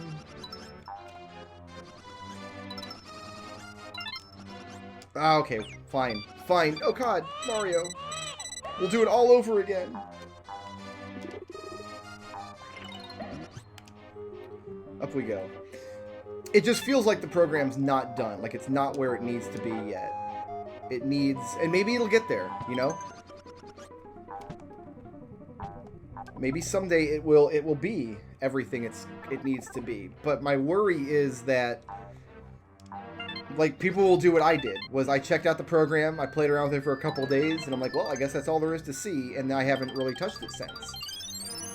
And the problem with a game like Mega Man Maker is it's only ever going to be as good as its community. And if too many people play this unfinished version, and you go, man, that's kind of fun for a couple hours, and they leave it underwhelmed, I'm worried it will never develop the kind of community it needs to have to get to that level of Mario Maker where you can just plug it in and play random, decent Mario levels pretty much forever.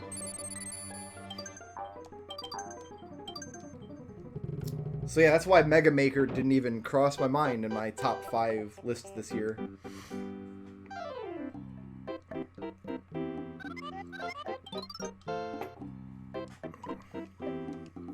I've been keeping an eye on it. I've been checking the Mega Maker page every now and again to see if new features have been added or whatever. So there were a couple of other games this year that I played, but... Actually, let me take that back. There was one other game this year that I played, That's Fantasy Strike. So Fantasy Strike is the fighting game for people who are bad at fighting games, where instead of like complicated special moves and combos, like everybody just has their attacks mapped to a particular button. Really cool game. We've really enjoyed playing it, but we can't play it long term because it doesn't have lobbies. We can't just everybody load up all of our friends into the lobby and like quarter up King of the Hill kind of match the way we can in Street Fighter, the way we used to in Street Fighter 4. This is probably everybody else's favorite boss in Yoshi's Island. I like Sluggy the Unshaven the best, but this is a really cool and clever boss fight too. Very, very interesting. Guys, I'm going to run real quick. Oh, hold on. I don't have time yet. I got to push a button here on the results screen. But then there could be a little cutscene. While the cutscene is playing, I'm going to run to the bathroom, and I'm going to get a drink out of the fridge. I think I deserve a fizzy drink, playing 5 Worlds of Yoshi's Island. So I will splice in some Christmas music for you to listen to while this cutscene plays, and I'll see you in a minute.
Alright, I hope you enjoyed that for a minute.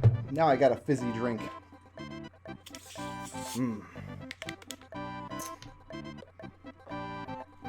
Oh man, you know who doesn't sell fidget spinners? Because you get used to seeing them at gas stations and stuff. But I don't think I've ever seen one at Wawa, which is the best gas station because it's open all night and they sell like some of the best sandwiches imaginable. That's too bad. Because I really do have to go buy 6 fidget spinners today. So I'm going to buy a bunch of fidget spinners and put them in everybody's stockings. Why would I not use the platform? Why I should. Yeah, let's just, you know what? Let's be smart about this. There we go. That's what we should do. Terrific. Get off my platform, noob.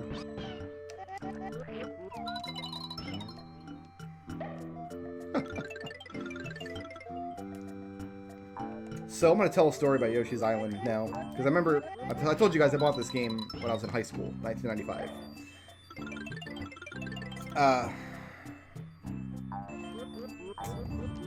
So that means I still lived at home with my parents and they still had control over my life.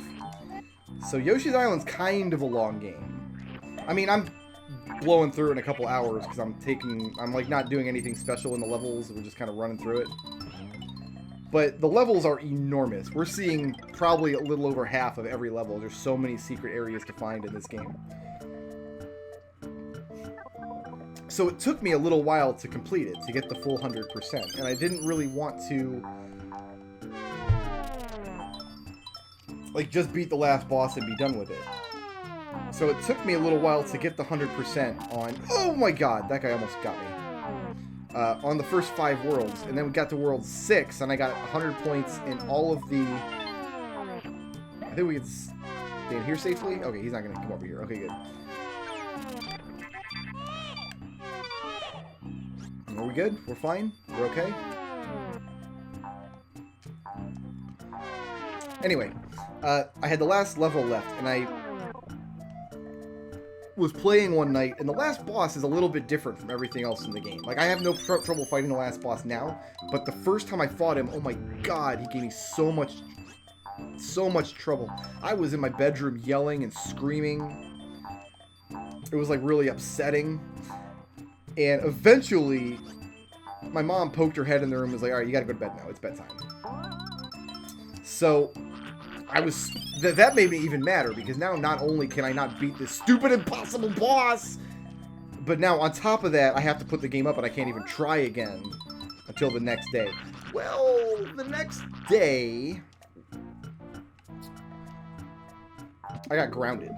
And I forget why. I had to, like, it probably was my report card or something. I got a report card and I got bad grades or something. But I got grounded. And while I was grounded, there was no Nintendo on school nights. I was not allowed to play Nintendo games until the weekend.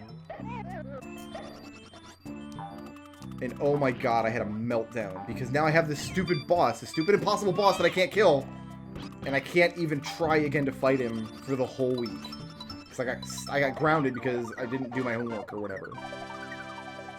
So that is my earliest memory about Yoshi's Island's final boss.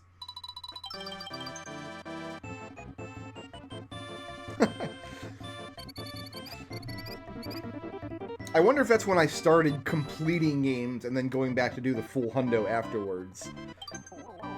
Because if I hadn't demanded of myself to get 100 points in every single level my first run through the game, I could have beaten the game earlier in the week and beaten that stupid impossible boss. Why is he so hard? Before I got grounded. Then at least I wouldn't have had like Yoshi's Island blue balls the entire school week.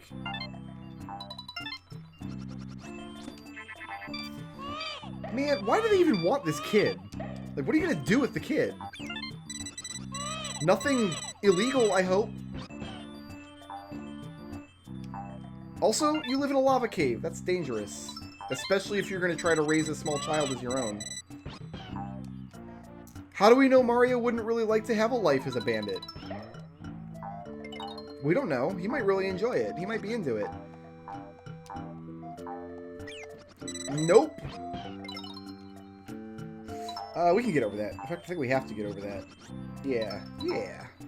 Am I missing any eggs? No eggs will pop out of this thing if I'm missing any, but they will land on the lava down there. I'm gonna push you. Oh, you don't get killed by lava. I thought for sure that would kill him. So, I want to just take a second and explain what happened right there. So I tried to jump and get the 1-up guy because I knew he was about to expire. And I was desperately trying to either eat or attack the 1-up guy so I could have my 1-up. I guess technically it was his 1-up, and I was stealing it from him, but that's not how I saw it at the time. And in my desperation, I ended up running into him, and therefore Baby Mario...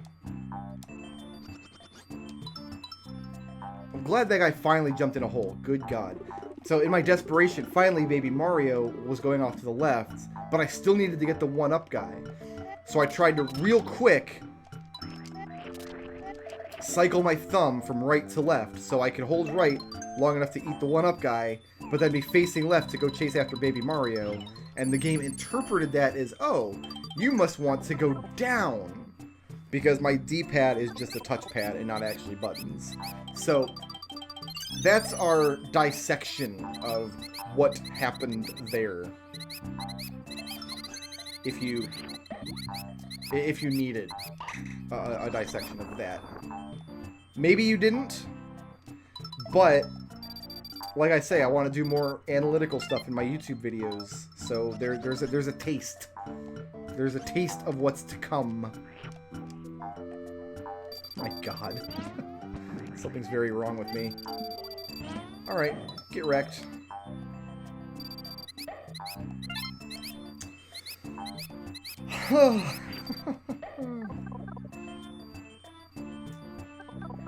Another type of video I'd like to do more of is more music videos, because people seem to really like those too. And the problem with those, I'll always, is finding... Because I don't have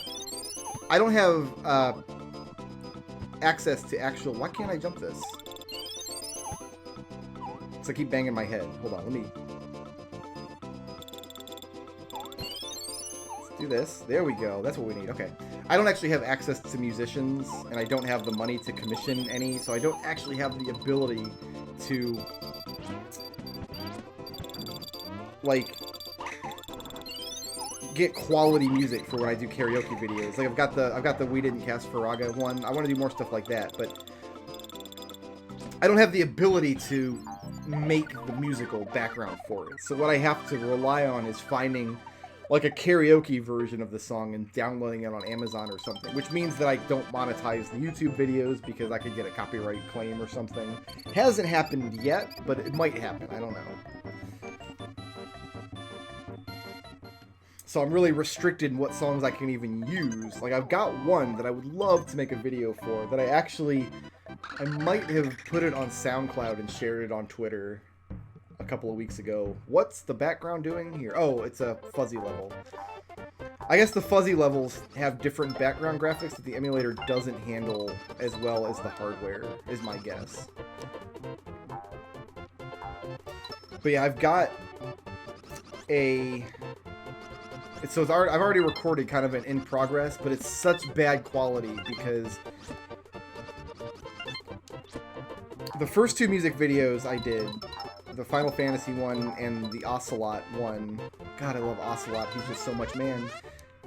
What I actually did was both of the bass songs, Billy Joel's We Didn't Start the Fire and Handlebars by Flowby, are both on Rock Band. Cool. So I was able to just boot up Rock Band, turn the vocals all the way down, and then just record what came out. So I got like a flawless, no vocals version of the song, which is exactly what I need for karaoke. The song that I want to do next is a parody of Iris by the Goo Goo Dolls, because I'm a 90s kid, I'm sorry, and I have never heard a music song from like 1999 onward. I don't know what music is anymore, so okay, we're fine. My conception of music is still way back in that grunge period, and I like Goo Goo Dolls, and it's like a sad sounding song about like unrequited love. It's actually not, it's about like an angel or something. It was done for a movie about angels, I think.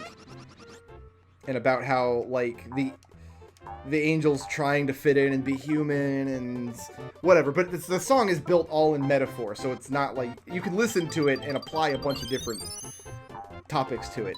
I wanted to apply the song to the topic of Pikmin, and how Olimar just murders Pikmin constantly, and how he's sad about it, but he has to do it because he has to escape this planet and... such determination, but it tears him up inside. And if you know the song Iris by Goo Goo Dolls, you know, like, oh yeah, that's perfect. That fits perfectly. I wrote the lyrics. That's the easy part. Writing the lyrics is the easy part. I recorded my vocal. That part's harder, but I still got it done. But man, it's not on Rock Band. So I went on Amazon and I bought a karaoke version of the song that sounded pretty good. And I sat down like, oh, this sounds actually really good. This might actually work. There's a part in the song where the guy really belts into it, like he really leans into it, and he sings, "Yeah, you bleed just to know you're alive." And it's like the one part of the song where like the background vocals get into it. So I've got this perfect karaoke version of this song with no vocals except that one friggin' line stuck in there that just goes, and it's like this really bored sounding guy because it's a cover. It's somebody's 99-cent karaoke version of this song that he and his band covered or whatever. So he's singing what is supposed to be the background vocals for that one line, and he goes, "Yeah, you bleed just to know you're alive." That's what it sounds like. And so I'm like, man, I can't find another. There's like a MIDI version that I found that's terrible. I tried using Audacity to just remove the vocals from the regular song that I ripped from my own version of the CD that I still have to this day. I ripped it and that didn't work well. It was pretty bad quality, and I'm thinking, well, okay, I'll just buy the song again on Amazon and try removing the vocals like that, but that didn't work either. It's like, man, no matter what I do, I can't find a good karaoke version of this song.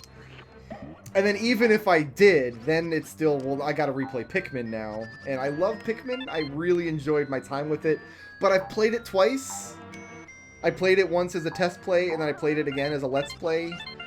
And I don't know, I kind of don't want to play it again, so...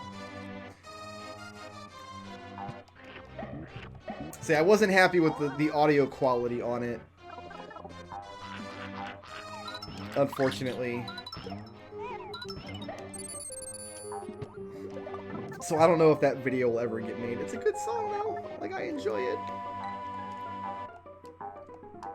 If I made thousands of dollars on my Patreon, if I actually made thousands instead of just a few hundred a month, if I had the resources to do it, I would absolutely hire musicians to do the music for those parody videos. Because first of all, then I could make them a lot more often and not agonize over having to use somebody's copyrighted track in the video. And then like I could then monetize it and they'd be really popular. But then also because it would just be like a lot more creative energy would be used for good. Like right now, the only creative energy is I sit down and write the lyrics for those songs. But then the finished products are always kind of lousy because I've got to use somebody else's recording of it. It's not really my song. It's just my words, you know? So that's probably like if I ever manage to have extra money on my Patreon, if I ever get the thousands level, that's what the money would go for. Would be hiring artists and musicians and things like that in order to do better quality stuff. I gotta find a key somewhere. One of these rooms has a key in it, and it's not this one, it's just a few coins there.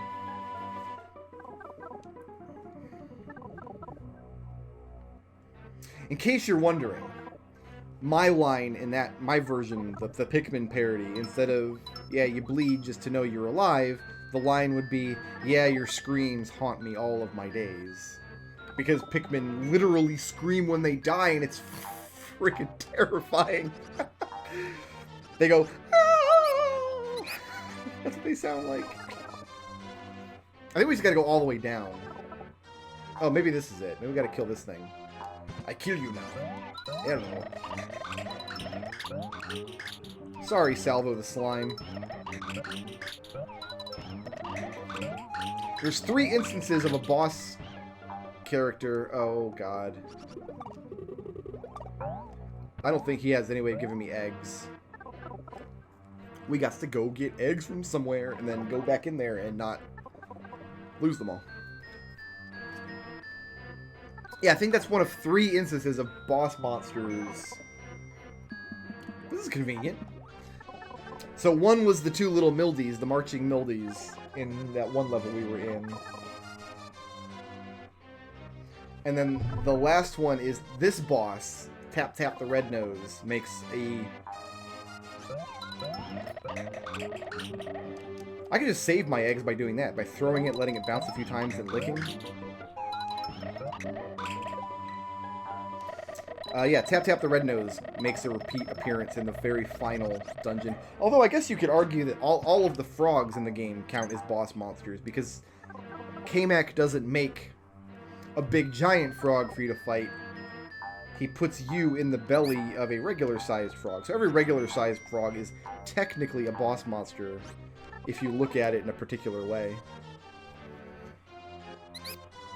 I also dig the pipes in this level. How it, instead of like vertical, like a bunch of platforms stacked vertically one on the other, go like different horizontal slices. You take the pipe into the foreground or the background. Pretty cool. This is probably the second best screen in the game. I think you can flutter your way all the way across here too. But it's not quite as far, and it doesn't involve like a lot of crazy jumps and eggs and things like the Sluggy the Unshaven one does. My second Yoshi's Island memory, because at the same time I also was playing a lot of Mario Paint. If you didn't know there was a Mario Paint, Nintendo literally released a little mouse. Because the cool thing, I don't know about cool thing, maybe this is an interesting bit of trivia, but the dudes in charge of Nintendo, the ones who are in charge of the hardware, they always wanted to branch out, instead of just being a video game machine, being like a more general purpose computer. Because little computers like that were very popular in Japan and in Europe at the time. Things like the Commodore 64, the Atari ST, the Amiga line, the MSX was really big in Japan, and the Nintendo hardware people always wanted to be something more like that, where yeah, it's mostly a games machine, and that's kind of what a lot of people are going to play on it. But we also want we want business people to be able to use this platform for something. If you've ever looked at the bottom of your Nintendo system and wondered why it had like expansion slots and things that never had peripherals released for them, that's why. Nintendo always thought they were going to release like the Nintendo modem and the Nintendo printer and stuff like so businessmen could use the SNES as kind of a general purpose computing platform rather than just a games machine. Obviously, that never ended up happening, but to that end, they did put out a peripheral, the little Nintendo mouse. And as far as I know, the only thing that ever got released for it was Mario Paint, which was just a Mario Paint program. It was a little... You could draw things and make little animations, but the thing I always liked was the music composer. So if you've played Mario Maker, a lot of the... You're dead. See ya. A lot of the sound effects and things come from Mario Paint. The dog barking and the little noise, like I can't make it, but it's like the little squeaky kind of inappropriate sounding noise that you make on music blocks sometimes. That's where that comes from, is Mario Paint. And so one of the things I did in Mario Paint is I made a little animation of Yoshi being trailed by a bunch of eggs, and in the Mario Music Composer, I did, like, the main Yoshi's Island theme song.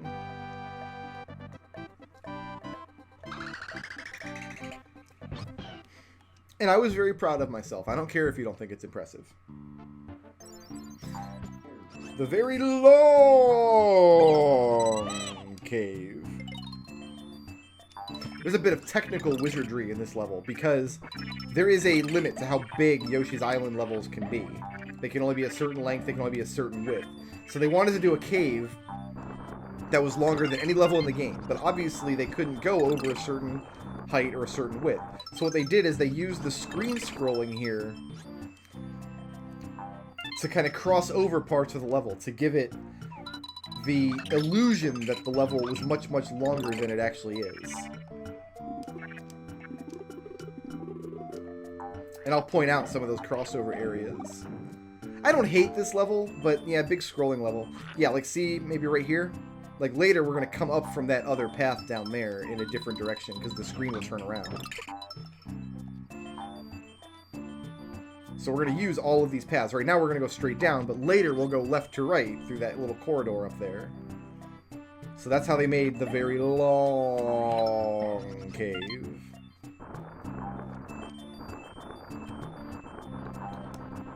See you later, Big Rock.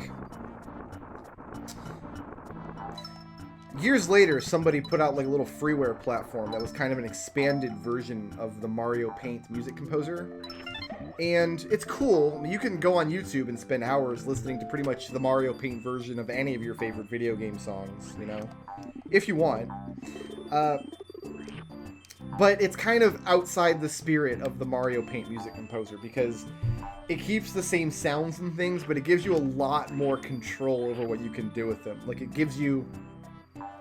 Whereas the Mario Paint music composer only allowed you to have 3 notes on a single line, I don't think there's any limit in the little freeware version how many notes you can have on a single line. You can also change like the individual volume of individual notes. It's kind of not in the spirit of the thing, but it's still, people have used it to make some cool stuff. But to me, like, the limitation of the Mario Music Composer in Mario Paint was some of the appeal to me, was the limitations of it. Can you make cool sounding music with just this tiny kind of neutered tool? And it turns out some people did, but then enough people did that somebody wanted an expanded version of it, and that's what we got. It's not a bad thing, I'm just saying I think it's more impressive when I got spiked-ed. I'm sorry, I got stalactite-ed. Somebody's gonna leave me a comment saying, Brickroad, I draw my T's from the bottom up. And if you draw your T's from the bottom up, I'm sorry, but that mnemonic device is not gonna work for you. There's nothing else we can do about that. I mean, he also made it a big old scrolling level, and scrolling levels aren't fun. I don't think scrolling levels are very fun. Maybe somebody does, but I don't. I made some scrolling levels in Mario Maker because I'm a hypocrite.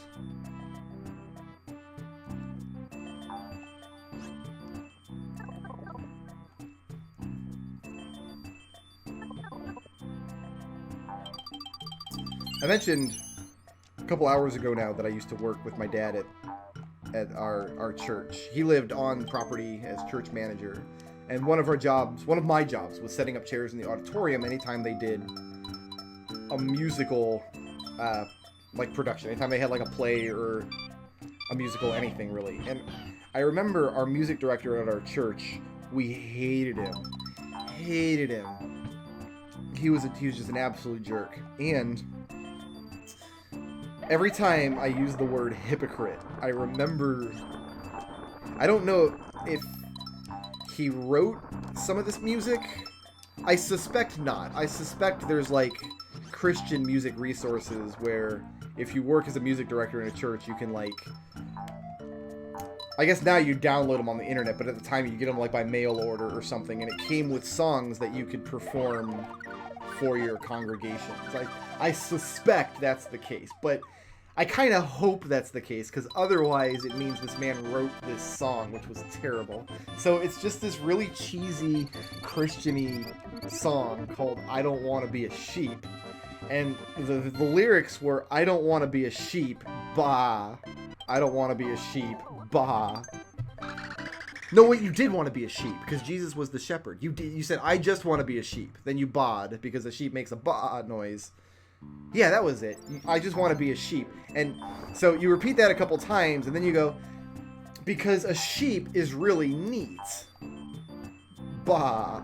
And you bah. And that was the first verse of the song. And the next 47 verses of the song, because the song never ever ended ever, every verse was, I don't want to be a whatever. There was a, let's see, I don't want to be a Pharisee. I don't want to be a Sadducee. Because a Sadducee is sad. You see? But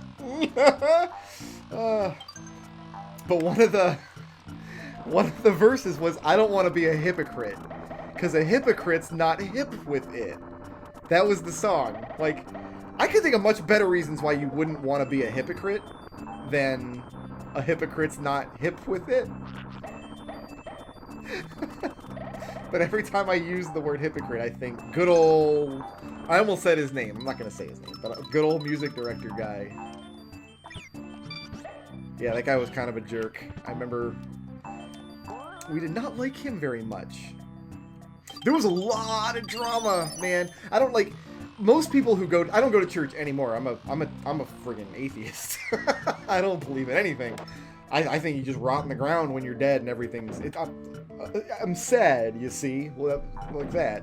But if, like, we didn't just, like, most people just go to their church. It's just a thing you do once a week. Like, we were really involved in our church because my father worked there. He was the property manager. Like, we were kind of expected to be big parts of the church community.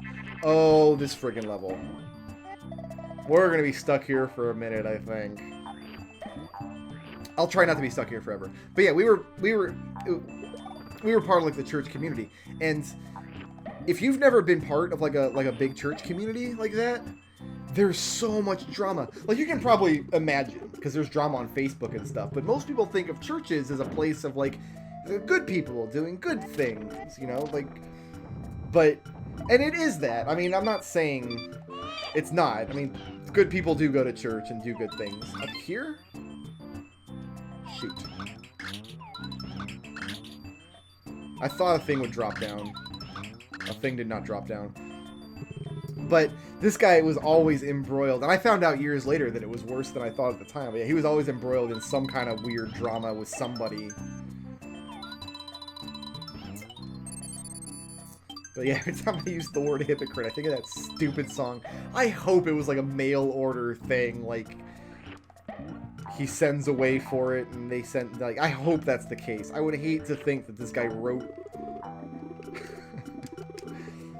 What was it for Pharisees? A Pharisee's not fair, you see? Oh! It really was that bad. And he had a million similar songs, like, just constantly the same class of song. He would do, like, traditional hymns, too. Like, he would have everybody stand and sing, like, I'm blanking right now, but... Oh, I think we want to go there, in the middle there. Might be it. Maybe. Let's circle and try that. No, we need to go up top over there. Ho, there, baby. Okay, let's chill out.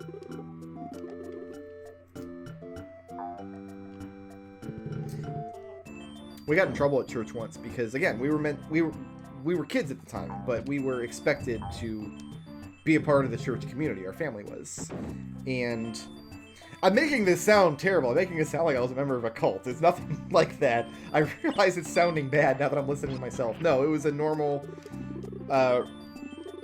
just normal, like, Christian-y religious stuff. It wasn't anything silly or weird or dangerous.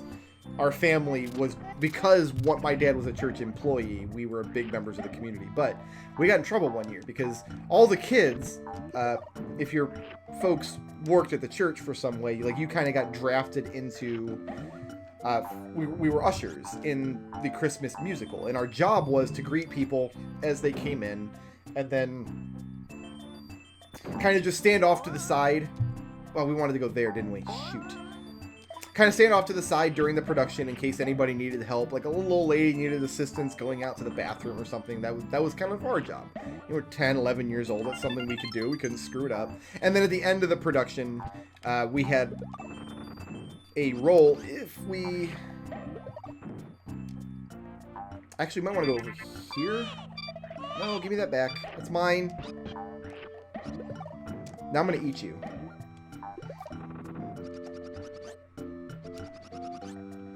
We got to come out of 6 and use that question to make a bridge. So how do we come out of 6 by not screwing this up?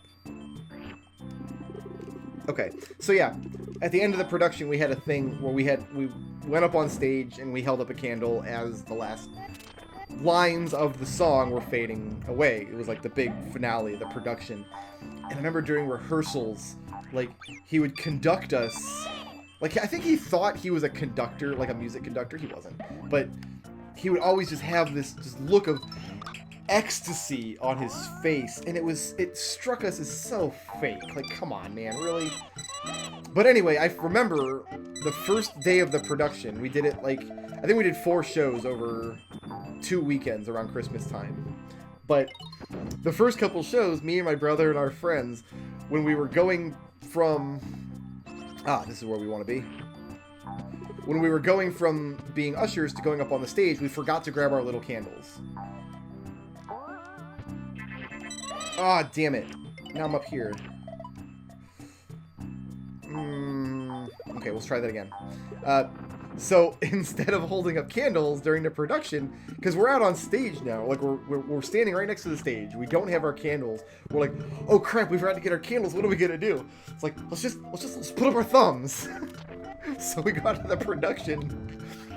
The entire choir is holding up candles at the whole like birth of Jesus thing, and here's these like 4 horrible children just giving a thumbs up like, yeah, Jesus did a good job. All right, buddy Christ. So our other job was, after that was over, we had to stand at the doors of the church. And I say we have to, like we were forced. It was fun. We enjoyed it. It was a fun experience. We were friends. It's fine. It wasn't a cult. I wasn't in a cult. But our job was to go to... So I'm gonna go over here, yeah? And get up... Oh, I get it. Okay, we do this. We do this. And then we go up and around and we'll fall onto the bridge. Booyah! Got it. Solved the puzzle. Ready to go. It was our job to stand outside the doors as everybody was exiting and tell people Merry Christmas. And he was very insistent. It's like, you have to say Merry Christmas to every single person. You have to make eye contact with every person. If it's a family of 4, at least one of you has to look at each person. Oh, I need the key. Okay, so we gotta go.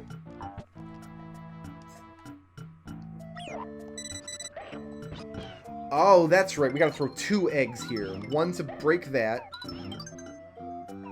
And then 1, or actually 3 eggs then. 1 to get this key. Bah-ha. Actually not a bad puzzle. Actually kind of an enjoyable little puzzle. But yeah, he was very insistent. He's like, eye contact. And he did a thing where he like pointed to his eyes, and then to your eyes, and then to his eyes, and then to your eyes. Like an episode of How I Met Your Mother. He's like, you have to say Merry Christmas to every single person. This was like, this was kind of before the whole culture war thing about, oh, how come I gotta say Happy Holidays if I celebrate Christmas?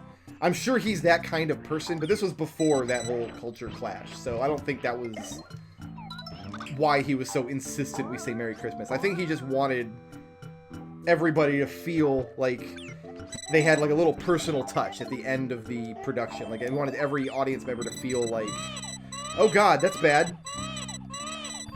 There's nothing I can do about this. This is the worst thing that's ever happened in Yoshi's Island. So, I mean, we kind of wanted to take the piss out of this guy a little bit. Like, we're brat kids, right? Like, we don't want to put up with this. We got to make eye contact with every little old lady and all their crappy grandchildren and say Merry Christmas to a bunch of people that we don't even know. Like, we're not going to do that. So what we did was, every, like, 5th or 6th person, instead of saying Merry Christmas, we said Merry Corn Dog. We said Merry Corn Dog to a lot of people. And, like, it's a big, like, group of people, like a huge mass of humanity moving out of the church. So, like, nobody's, like, you could tell some people were, like, stopping to be like, wait, what? What did he say? Like, you can tell people were, like, confused. But it's not like they're gonna stop and turn around and, like, ask us what happened. Like, did you say corn dog? So that was a lot, that year at least, that was a lot of people's final exposure to our Christmas program with some little brat giving them eye contact and saying Merry Corn Dog.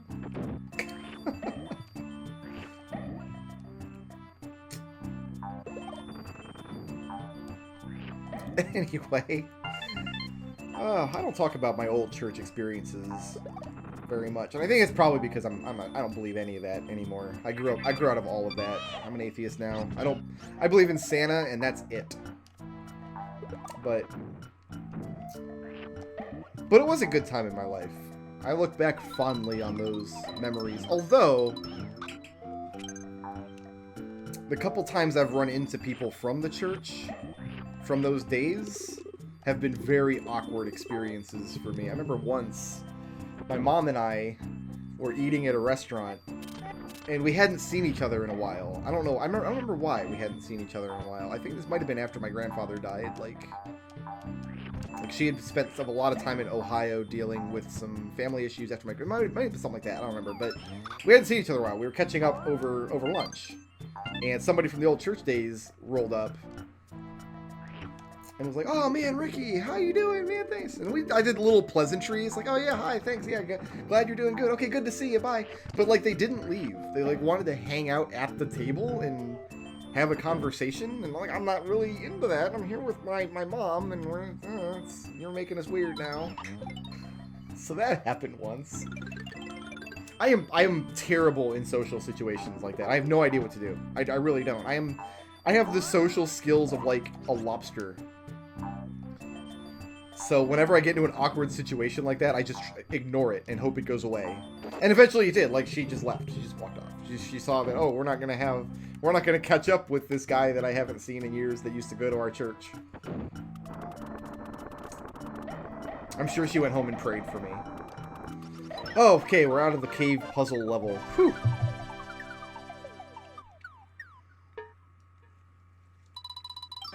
Remember one year, over the summer youth group getaway thing was like a murder mystery retreat.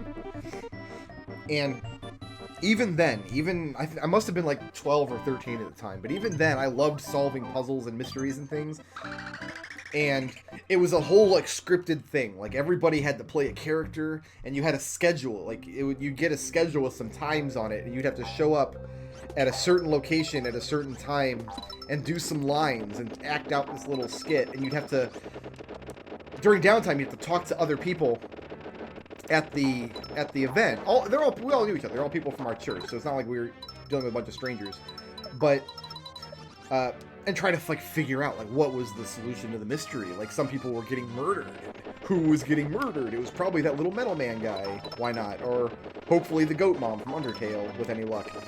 But this was in addition to like the standard summer camp kind of stuff. You know, like we watched movies and we roasted marshmallows and we did all the fun stuff. A lot of fun, but the murder mystery, and this is absolutely true, the murder mystery ended up being, we all killed Jesus. Jesus died for all our sins. Like, I was so butthurt about it. And this was back in the 90s. I didn't even know butthurt was a thing yet. Like, that wasn't even a word anybody had ever said. Because I was hoping it was going to be this cool murder mystery thing. And, no, the solution to the mystery was just, we all killed Jesus. It wasn't literally, we all killed Jesus. Like, it was supposed to be like a moment of reflection. Like, we didn't literally murder Jesus, but he died for us, and it was his sacrifice, etc., etc. But, yeah, we joked about it forever after that. We came home, and my stepmom was like, did y'all figure out the mystery? We're like, yep, we all killed Jesus. Sad face. I am just bad. That was just a bad situation. Jesus is like, you killed me, and now I will kill your dinosaur. So that was Jesus' fault right there. That's all entirely on Jesus. I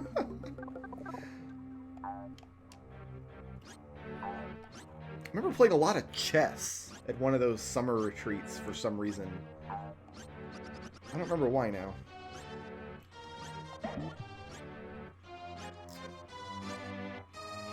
I'm trying to think. Like, it wasn't like a chess camp situation. Like, it wasn't like a chess. It was just, for some reason, like somebody at the thing had a chessboard and we played a lot of chess. Okay, no, that's fine. I'm terrible at chess, by the way, and I will never get good at chess. Chess is a very flawed board game because in order to get any kind of mastery in chess, the most important skill that chess teaches, or that chess tests, is memorization of moves. Like, you have to memorize all the different openings and things, and you either do that or you just don't get good at chess. And I'm really not down with memorization. I played some chess with some IRC guys back in the day. That's been about like the extent of my chess experience since then.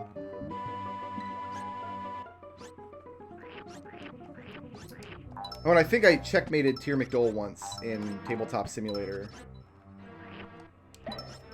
I have like a vague recollection of doing that. So we're going up now, I guess? This is almost an auto-scroller. Man, this whole world has like some auto-scrollers happening. The very last level has auto-scrollers in it too. A couple of them, as I recall. Yoshi's Island's the worst game ever because half of the goddamn game is auto-scrollers. Brickroad 2017. Hurrah!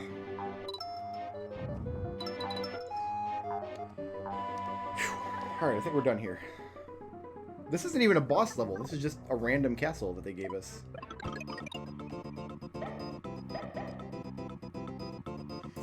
I hope I didn't disappoint anybody by not playing Chrono Trigger. I know some of you absolutely would watch a 7-hour video where I just play Chrono Trigger in one sitting. I'm sure that those people exist.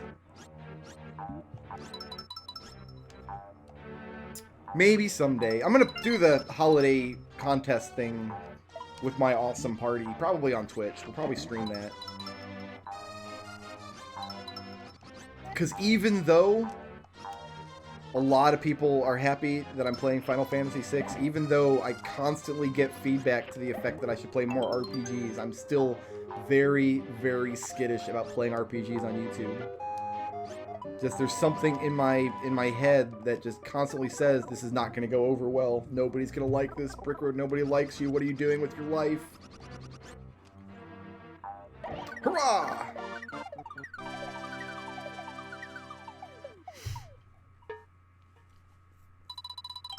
Let's see, what else? Oh, there's a new Star Wars movie, but I don't care about Star Wars, so...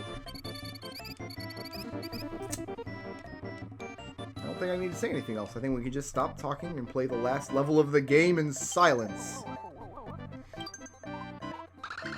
That's obviously not happening. That's very obviously not going to happen. Alright. You kind of always want to follow the coins here, I think. And you'll see what I mean when I get to this boss. It's not that the boss is really, really hard or anything. It's just that the boss is very different. Uh-oh, this is not good. It's a very different kind of challenge than the rest of the stuff in this game. Oh man, first try. I was expecting to spend a long time on that screen, actually. I guess if you hit those birds with your rotors, it kills them, and you don't go flying into the hole. We got room number 3! I hope this is not the really slow auto-scrolling one. It's the really slow auto-scrolling one.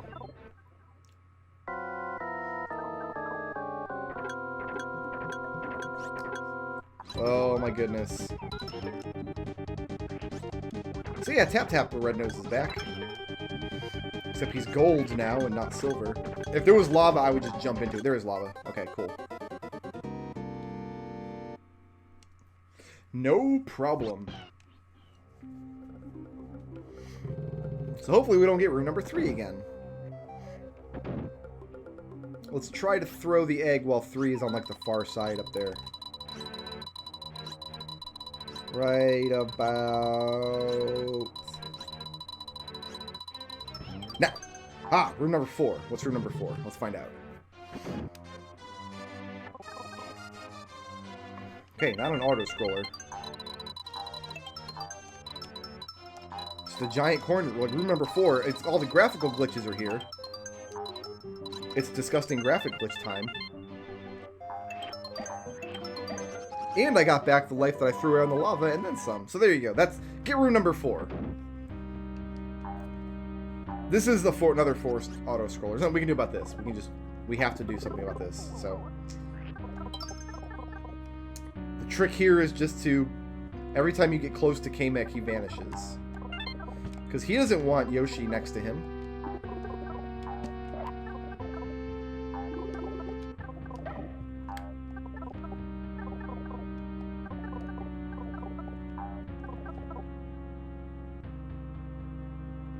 And every so often, he doesn't have anywhere to appear, so he doesn't.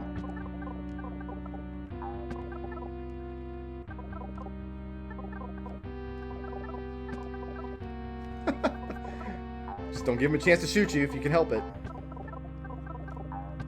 I thought he could appear on these little towers here. Oh, I guess he can. He just didn't want to.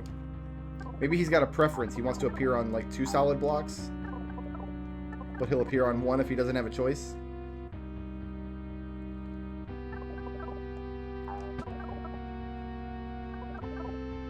And I think he can't appear within a certain radius of Yoshi, which is why I try to stand kind of in between his target platforms.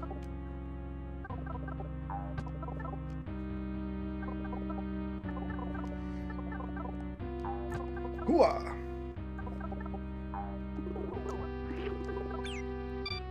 Whoops. It's alright. It's alright. We're still fine.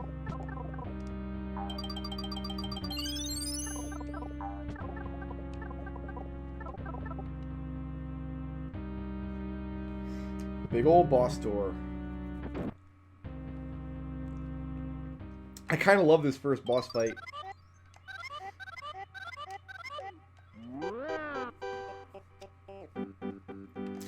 come Kamek lets this little infant run things anyway?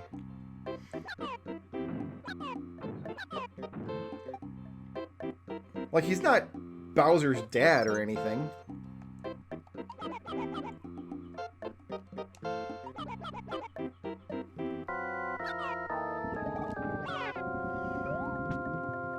So you just give him a little bit of his own mess. He tries to ground pound you, you try to ground pound him back. Boom. So what am I doing?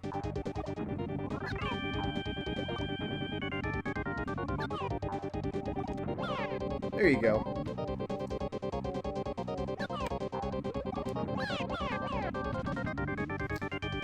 And here we go, last boss. You'll see what I mean. That's like, it's not that it's that hard, it's just very different from a lot of the other experiences in the game, which is kind of keeping in the theme of having really creative, larger-than-life bosses. But it tests skills that the rest of the game doesn't prepare you for. Like, you're always throwing eggs, but you're always judging, like, angle. But in this fight, you have to judge distance instead, and it's very different. So, even if you're good at all the rest of the game, this one fight is very different. And it took me, like, I couldn't do it at first. I got real salty about it. And then my mommy said no more Nintendo, and I got even saltier. Don't tell my mom, guys, but I might have cheated by just turning the volume way down. Why is Edgar barking so much? We have to... Shh, wait for Edgar to calm down. Okay, he's done. He's not done. He's never done. I wonder if that means, like, the mailman's here or something. Edgar does not like the mailman. So it's going to take me another minute here, too, to kind of get my groove back. Nope, not quite. That did it. So I think we'll hit him like 3 times, and then he'll go to the second phase of the fight.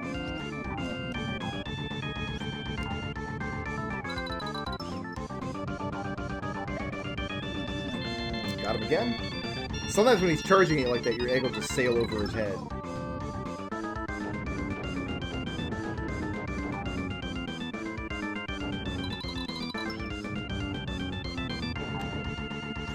And now there's very little floor. Yeah, like right there, the egg's always going to sail over his head. Then the last couple hits, maybe literally just the last hit, he just runs straight at you. And if you don't hit him in time,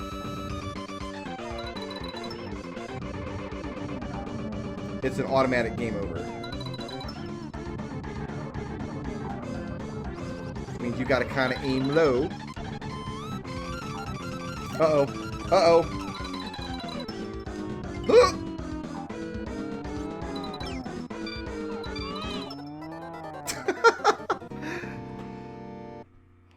I must be misremembering. It's not an automatic game over. He just rolls all the way up. Sheesh. Okay, that's fine. That's fine. It just stretches out the video a little bit. You guys get a couple more minutes with me today. But no, I remember him just charging the screen and then crushing all the ground and you just get a game over. But I must be misremembering.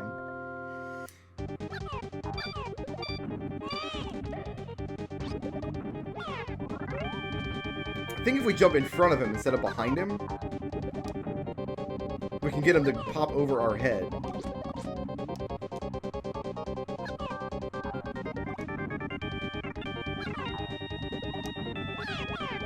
Oh, it didn't happen. But that's okay, I'm tonguing him in the butt now. That's what you do with a child. When you have a young child and a long tongue, there's only one thing to do. That might be the most horrible thing I've ever said in a Christmas video.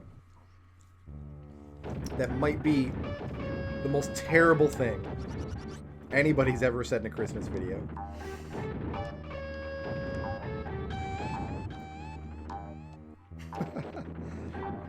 I better double check with my wife tonight, make sure I'm not forgetting any Christmassy stuff we have to do, because the big days... Monday, actually. So we just got the weekend, basically, to prepare. I think fidget spinners is the only thing I've got to do.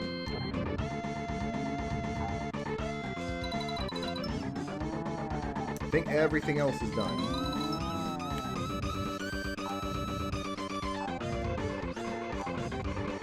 Oh, that's right. You don't want to throw from like the sides of the screen because those will always go wide.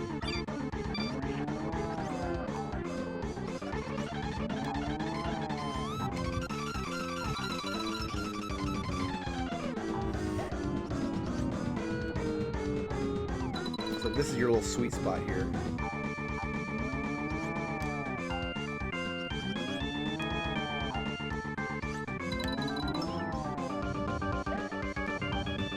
Only ever gives you one egg at a time, too. So make them count. He's over that one. Who's giving us these eggs, by the way? Where are these eggs coming from?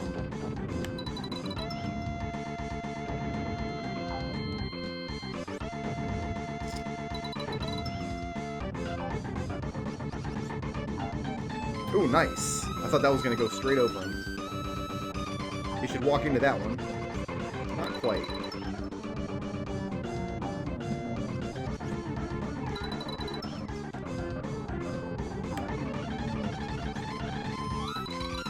This should be it. I think that's it. He's done. He's done, and we got 4 coins, I guess. For having a big... I guess a big egg is worth 4 coins? Is how it works.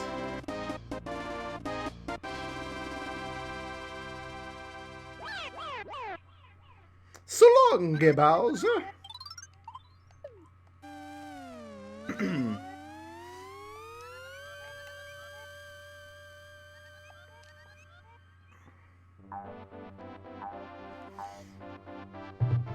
And at long last, that brings us to the end of Yoshi's Island. Luigi!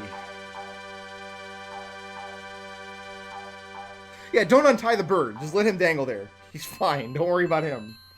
Probably all the blood's rushing to his head and he's starting to black out and go blind. But no, just leave him there. It's okay. He's absolutely fine. This is the song right here, by the way, that I did in Mario Paint.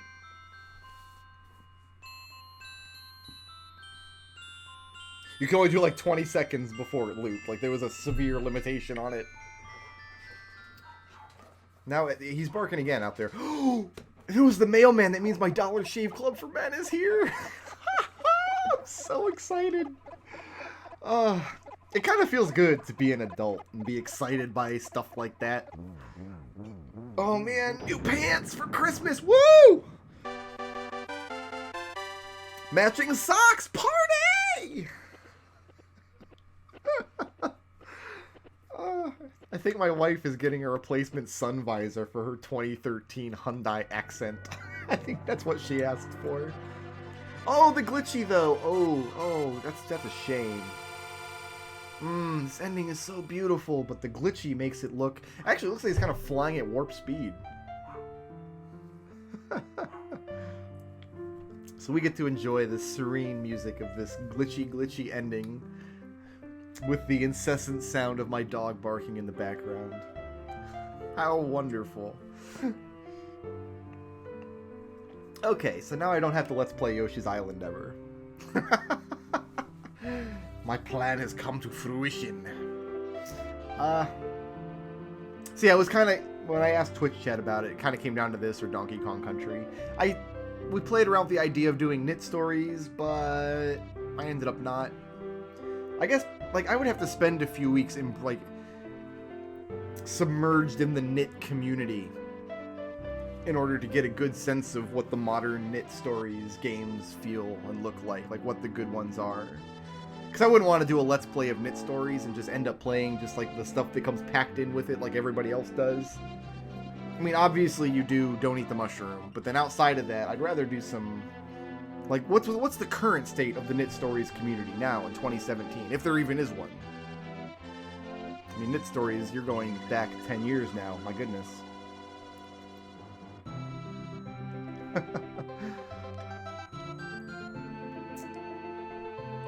Also, this ending kind of a retcon. Turns out Mario and Luigi didn't come from Brooklyn through somebody's toilet. They were born in the Mushroom Kingdom all along. I don't think that made me butthurt back in the day. I don't think I got upset about it. I'm sure somebody did. Somewhere there's like, Yoshi's Island's not canon.